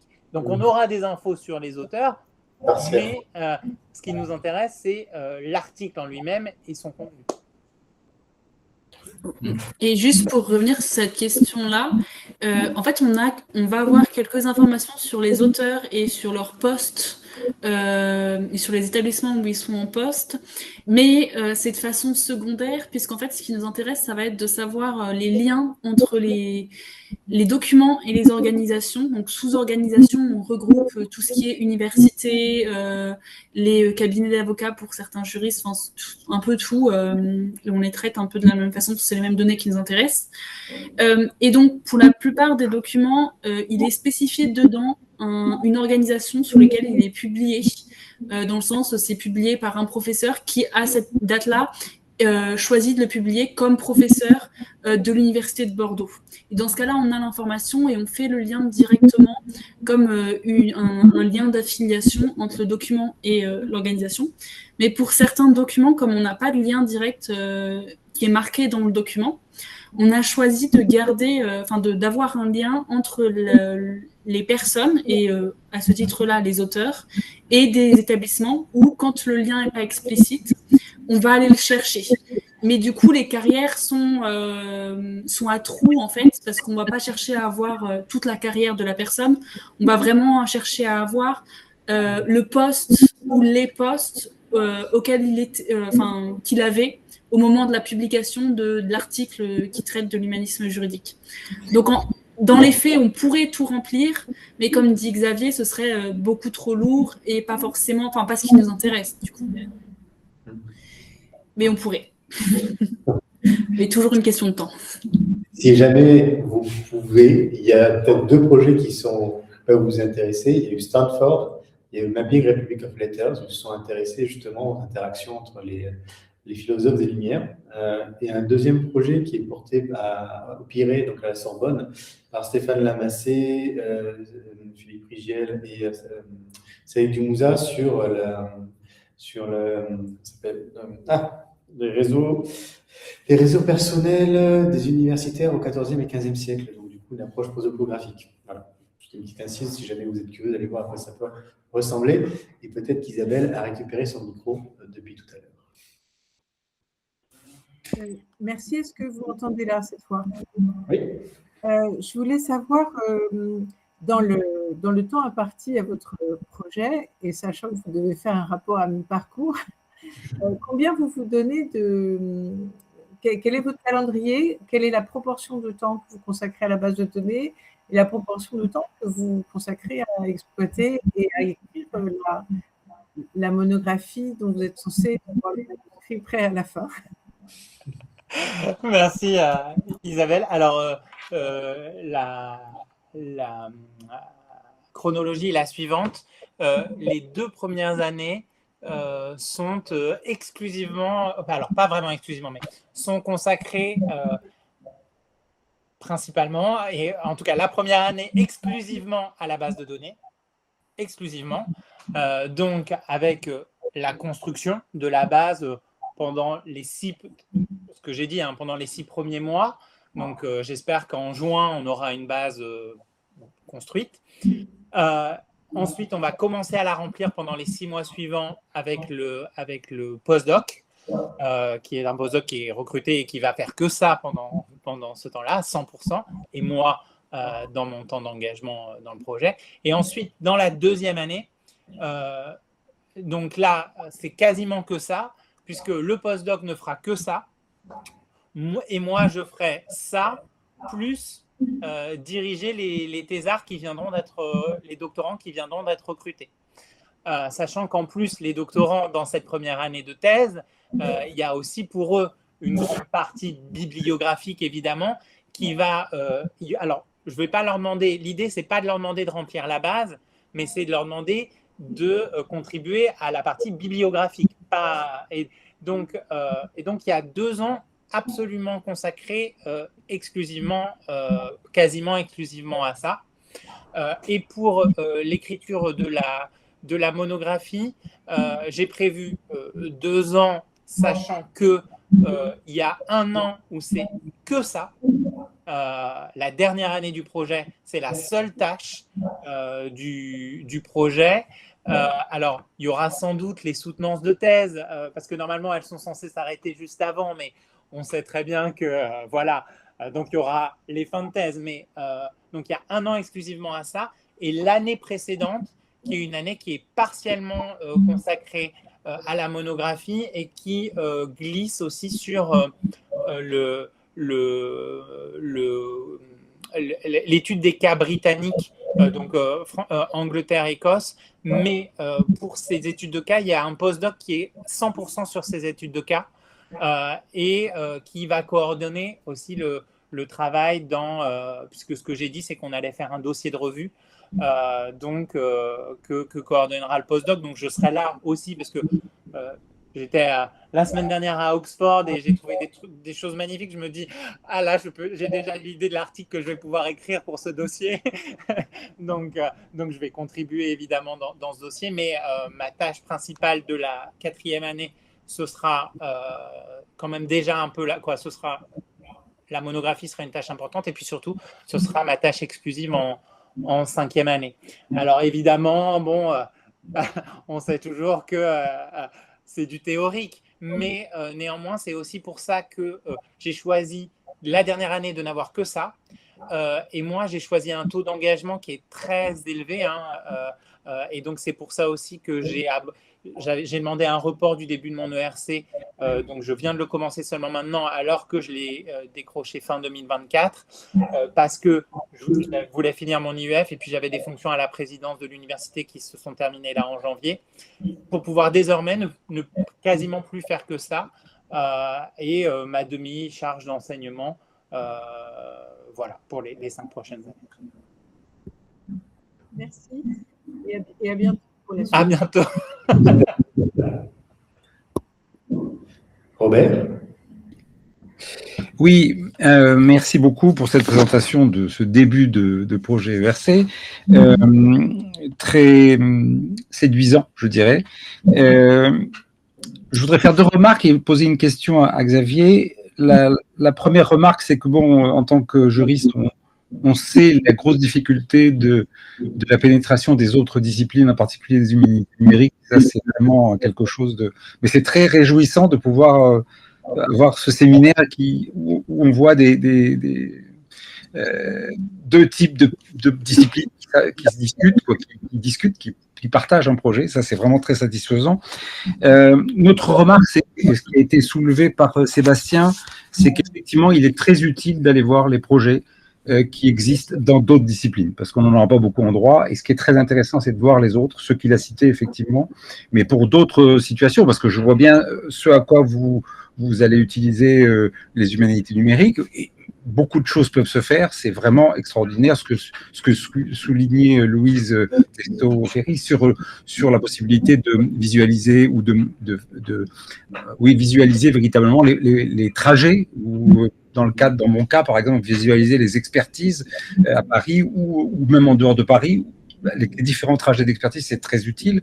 Et on pourrait faire effectivement République des Lettres. Moi, je sais que pour un des projets, pour dire que c'est très intéressant d'aller voir ailleurs, voir ce qui s'est passé, ce qui a été fait lorsque le projet est carrément terminé et en ligne, naviguer comme un néophyte, c'est-à-dire voir ce qui est grand, et vraiment parfois il y a des choses très étonnantes. Je me souviens d'avoir été voir dans d'autres disciplines, par exemple, j'avais été voir l'édition en ligne des lettres de Van Gogh, par exemple, qui n'a rien à voir avec nos disciplines, mais néanmoins, on voyait, je voyais tout le travail qui avait été mené du document initial, de la lettre, qui était parfois illustrée, avec la traduction, avec parfois des liens entre les différentes lettres. C'était extraordinaire. Et ça m'a donné l'idée, par exemple, lorsque j'ai publié, j'ai fait le site sur Dégodet, de plusieurs manuscrits, par exemple, d'un même cours, que je trouvais dans différents endroits dans le monde, de pouvoir les mettre et les publier ensemble, accrochés les uns aux autres, en voyant donc les différences, en pouvant les lire, comparer. C'est une chose que j'ai pioché ailleurs, bien entendu. Ça, c'était pour les remarques. La question, c'est passionnant parce qu'effectivement, bon, j'ai bien compris qu'effectivement, c'est déjà énorme, travailler sur la bibliographie, donc 19e, 20e. Mais est-ce que, par exemple, sur ces ouvrages, vous allez vous poser 2 questions. La première, est-ce que vous allez regarder les comptes rendus Je parle des ouvrages, pas des revues. Et deuxième question, est-ce que vous allez essayer de chercher si ces ouvrages, puisque c'est justement au niveau de l'Europe que ça se passe, est-ce que ces ouvrages sont dans les bibliothèques en France, en Angleterre, en Italie, etc. Alors, sur la première question, à mesure où, pour moi, un compte-rendu, ça compte comme un article. Et donc, dans la mesure où ça traite de l'humanisme juridique, on le regardera. Dans la mesure où c'est un compte-rendu qui est publié dans une revue. Ça, évidemment, c'est un élément à prendre en compte, mais oui. Mais peut-être qu'il faut qu'on le traite spécifiquement, comme effectivement, ça c'est un point important. Alors, sur le deuxième aspect, pas vraiment, parce que c'est pas ce qui va m'intéresser pour la bibliographie. Alors, donc, parce que c'est aussi ça qui est compliqué, que j'ai pas expliqué, mais c'est-à-dire que là, il y a la base de données bibliographique, mais qu'après, pour faire l'histoire transnationale, évidemment, ce sur quoi on va travailler, c'est des sources de la Renaissance. Et donc là, pour les sources de la Renaissance, évidemment, ça va m'intéresser de voir comment elles ont circulé, comment ces documents ont circulé, où on les retrouve, si on les retrouve dans toute l'Europe dès le XVIe siècle. En revanche, pour la bibliographie, ce qui m'intéresse, ce n'est pas tant la circulation transnationale, mais c'est de voir s'ils ont été rédigés, si ça a été rédigé avec un biais nationaliste ou pas, qui est mon hypothèse. Et donc, où ils se trouvent, en fait, ça m'importe peu, si ce n'est en fait, on va les localiser à un endroit qui est en particulier une URL quand ils sont disponibles en ligne pour pouvoir y avoir accès, ou un DOI, etc. Et s'ils ne le sont pas, les localiser dans une bibliothèque en disant on a consulté l'exemplaire de cette bibliothèque. Et puis, dans l'idée aussi, on va le numériser. S'il ne l'est pas, on va le mettre sur Nakala et dans un dépôt, en tout cas, pour que tous les membres du projet aient accès à l'article. Mais en soi, la diffusion de la bibliographie, elle ne m'intéresse pas directement. Elle peut m'intéresser secondairement dans la mobilisation qui est faite dans les articles du reste de la bibliographie. Mais ça, on ne pourra pas le faire dans la base de données elle-même. Ce serait beaucoup trop lourd de mettre toutes les références. Mais on pourra le faire dans des études de cas. Bon, parce que ce qui est prévu, évidemment, derrière, c'est notamment pour l'étude de cas français, d'à partir des données bibliographiques, de la base de données de bibliographique, d'écrire, ça ce sera la 3e année, moi et le doctorant qui aura rempli la base de données, on va écrire des articles à partir du traitement de cette base de données. Et donc là, on va extraire soit des données générales, soit ensuite identifier de la bibliographie spécifique qui mérite une analyse approfondie compte tenu des caractéristiques qui vont ressortir de la base de données, puisque évidemment, comme Nader l'a dit la dernière fois, la base de données, ce n'est pas une fin en soi, évidemment. Donc là, on le fera potentiellement, mais dans des analyses spécifiques des documents qu'on aura rentrés dans la base de données. Merci. Je voulais juste rajouter par rapport à ce que tu viens de dire, est-ce que tu ne regrettes pas quelque part, mais ce n'est pas ton projet, effectivement, pour un historien du droit, ce serait très intéressant de pouvoir savoir, en ce qui concerne les œuvres du XVIe siècle, où elles se trouvent. Ça serait… Alors ça, oui, mais le problème, c'est que c'est faire une autre base de données. Ah oui, je sais. Et c'est le projet que je vais monter. Je sais, je ne vais pas tout faire. C'est l'Advance Grant que Merci. Non, Merci. Oui, évidemment, ça c'est très intéressant. Et ça, on va le faire. Mais encore une fois, par exemple, typiquement, les études de cas anglaises et écossaises, notamment, et c'est ça que je suis allé voir là rapidement à Oxford, c'est voir les œuvres qui y sont, et voir notamment comment elles sont mobilisées, si elles sont annotées, etc. Et ça, oui. Mais encore une fois, ce sera par des études de cas, par du sondage, notamment pour la monographie finale. Et puis, ce sera fait évidemment par les doctorants, notamment le doctorant qui va étudier il va y avoir une thèse sur un ouvrage de l'humanisme juridique et sa diffusion, sa réception, comment il a servi de vecteur de diffusion transnationale de l'humanisme juridique. Donc là, on aura vraiment une étude vraiment détaillée sur un ouvrage qui reste encore j'ai pas encore complètement déterminé quel ouvrage, parce que notamment les réflexions sur la base de données doivent nous permettre de mieux déterminer cet ouvrage. Et je me tais. Nader, peut-être pour la dernière question. Ouais, j'ai le temps d'une dernière ou pas? Ouais. Non, juste une question-réaction. Depuis le début, et c'est 100%, enfin, je souscris absolument à ce qui a été dit, il faut vraiment prendre le temps de penser les catégories. Mais la dernière question de Robert était intéressante. Est-ce qu'un compte-rendu, c'est un article? Ben non. Alors, en fait, ma question d'expérience, toute petite expérience d'amateur et d'artisan, c'est de dire qu'il faut mieux avoir un peu trop de catégories au début, parce qu'on peut les fusionner facilement, que de ne pas en avoir assez. Mais aussi laisser de la place à de nouvelles catégories. Parce que c'est en le faisant qu'apparaissent de nouvelles questions. Donc, c'est hyper bien de tout vouloir conceptualiser, de prendre le temps, c'est indispensable. Mais laisser cette part-là de souplesse, elle est encore presque plus importante, je dirais, parce que nous, chercheurs, les questions les plus pertinentes, elles n'apparaissent pas a priori. Ça, je m'élève là-dessus radicalement. Elles apparaissent au fur et à mesure de l'accumulation de connaissances, de nouvelles questions apparaissent. Et ça, c'est pas facile, je sais, quand on parle avec des ingénieurs, de leur dire mais j'ai besoin de souplesse dans un système qui doit être le plus verrouillé possible quand même pour être efficace. Et donc là, le chercheur vient un peu, non pas en contradiction, mais venir titiller, il joue la mouche du coche avec l'ingénieur, et il dit mais moi j'ai besoin d'avoir de nouvelles catégories qui peuvent apparaître, j'ai besoin de réinterroger les catégories, et donc de faire plus finement au début, parfois c'est plus intéressant, parce que sinon c'est très très difficile après de déconstruire des catégories parce qu'elles n'ont pas été bien conçues. Donc voilà, c'est juste cette remarque-là, en écoutant tout ce que vous dites depuis tout à l'heure, c'est absolument indispensable, parce que dans 3 ans, Xavier, tu auras de nouvelles questions auxquelles tu ne penses pas aujourd'hui, et ça voudra dire que le projet est une réussite. Et au contraire, ce sera un échec que tu aies déjà pensé, préconceptualisé l'intégralité, c'est-à-dire qu'en fait le projet ne sert à rien. Ah oui, non mais là-dessus, je suis complètement d'accord avec toi, et Anne-Lou va pouvoir te dire, Anne-Lou est extrêmement souple pour le coup, parce que Anne-Lou me le dit. Anne-Lou me dit, il faut qu'on se laisse la possibilité de créer des nouvelles catégories, en particulier pour tout le début du projet. Donc, on va faire des tests. Là, moi, je vais la remplir, je vais faire, et donc pour voir comment ça marche. Et puis surtout, on a prévu une itération d'amélioration progressive de la base. Et donc ça, Anne-Lou, je te laisse répondre, puisque tu me le dis très bien, tu me l'as bien expliqué.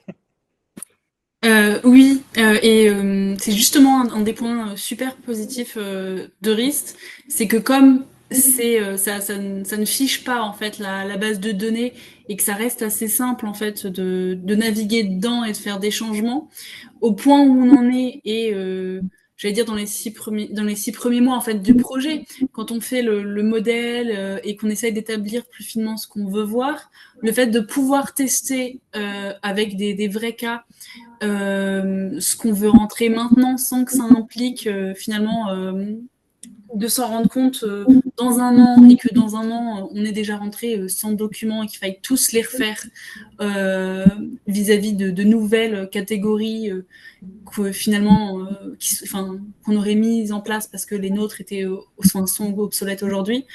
Le fait de pouvoir faire ça avec Euryx, c'est utile. Qu'on choisisse ou non finalement RIST à la fin, puisque ça permet déjà de tester les catégories, ce qu'on veut ou pas cibler, parce que mettre un attribut juste où on sait qu'on aura une liste de catégories derrière, c'est utile et très bien sur la modélisation, mais établir la liste et les normes qu'on va suivre, ça se fait, il faut à la fois le faire au début, parce que pouvoir bien avoir les normes sur tous les documents et au sein de toute la base, mais des normes, ça s'établit aussi des fois, une fois qu'on a fait quelques erreurs. Donc, pouvoir faire ce travail-là, c'est très utile. Et c'est pour ça aussi, du coup, qu'on a une base de tests qui, pour l'instant, que j'ai remplie avec ce que j'imagine être des listes de catégories, mais qui, n'étant pas historienne du droit, ne sont pas forcément les bonnes, sur lesquelles je vais avoir des retours, du coup, pour pouvoir revenir. Merci. Peut-être un dernier mot avant de rendre la parole à Louise et à Ninon. On en revient à la question en fait de la numérisation des métiers de recherche en fait, parce que mine de rien, peut-être que Alnou, toi, tu restes 2 ans, c'est ça? C'est ça, tout à fait. L'exploitation de la base aura lieu la 3e année. Et donc, si à ce moment-là, il y a des questions qui sont liées à des requêtes, à la jonction de nouvelles catégories, de nouveaux champs, ben alors peut-être qu'il faudra avoir acquis des rudiments de maîtrise de risque pour pouvoir le modifier à ce moment-là et ne pas être là, pour le coup, littéralement prisonnier d'un système qu'on ne maîtrise pas. Ou, comme j'ai un petit libre de dépenses, se dire, je vais rembaucher quelqu'un pendant 6 mois. ou des prestations. Anne-Lou, peut-être, pourra faire des prestations. Voilà. Et donc, c'est vrai que jusqu'à la fin, il y a cette souplesse aussi alors, c'est pas énorme, évidemment, l'argent est fléché, mais il y a quand même la souplesse du libre de dépenses qui permet cet ajustement dans le cadre du projet. Eh bien, merci sur ces belles paroles qui nous montrent que des promesses d'embauche pour tous ceux qui s'intéressent à l'histoire du droit. Moi, je trouve que c'est une très, très belle nouvelle. Merci à tous pour ces échanges qui étaient très riches. Et Xavier, j'ai l'impression que non seulement tu feras un bilan mi-parcours vis-à-vis des autres, t'en feras peut-être un aussi pour nous, tu vois, pour nous tenir au courant de l'avancée de ton projet et qu'on puisse discuter de ces aménagements, de cette souplesse dont on a parlé et comment on fait évoluer ce que Nader disait est vraiment toujours très enthousiasmant, c'est-à-dire le projet, il continue d'avancer, les questionnements continuent, sont en ébullition et plus il y a de questionnements, plus ça veut dire que le projet est riche finalement et que ça tient la route et que la question de départ était déjà pleine d'autres petites questions qui viennent au fur et à mesure. Donc voilà, rendez-vous est pris pour l'année prochaine, ou dans 2 ans, dans 3 ans, hein, en fonction de ton calendrier. En ce qui nous concerne, on se retrouvera le mois prochain, Louise, c'est ça, hein, je ne dis pas de bêtises, le 26 mars. Et on reçoit l'équipe qui a contribué à l'édition d'un livre numérique en histoire du droit. Ce livre, vous l'avez déjà certainement feuilleté, il s'appelle « Lire le droit du Moyen-Âge ». Lire le droit du Moyen-Âge, voilà. Donc, on en parlera dans un mois. En attendant, merci à tous, merci à l'équipe du Framespa d'avoir joué le jeu. Je pense qu'on n'aurait pas posé, nous, les mêmes questions et que pour Xavier et Anne-Lou, c'était vraiment intéressant d'avoir des spécialistes d'humanité numérique en phase 2. Voilà, nous, on va aller voir Eurist un peu, on va essayer d'aller voir tous ces outils pour voir ce qu'on peut en faire. Merci beaucoup. Il y a une marge de revanche l'an prochain pour faire la même chose, mais côté H2NI. Eh bien, parfait. Bonne soirée à tous. Merci, au revoir.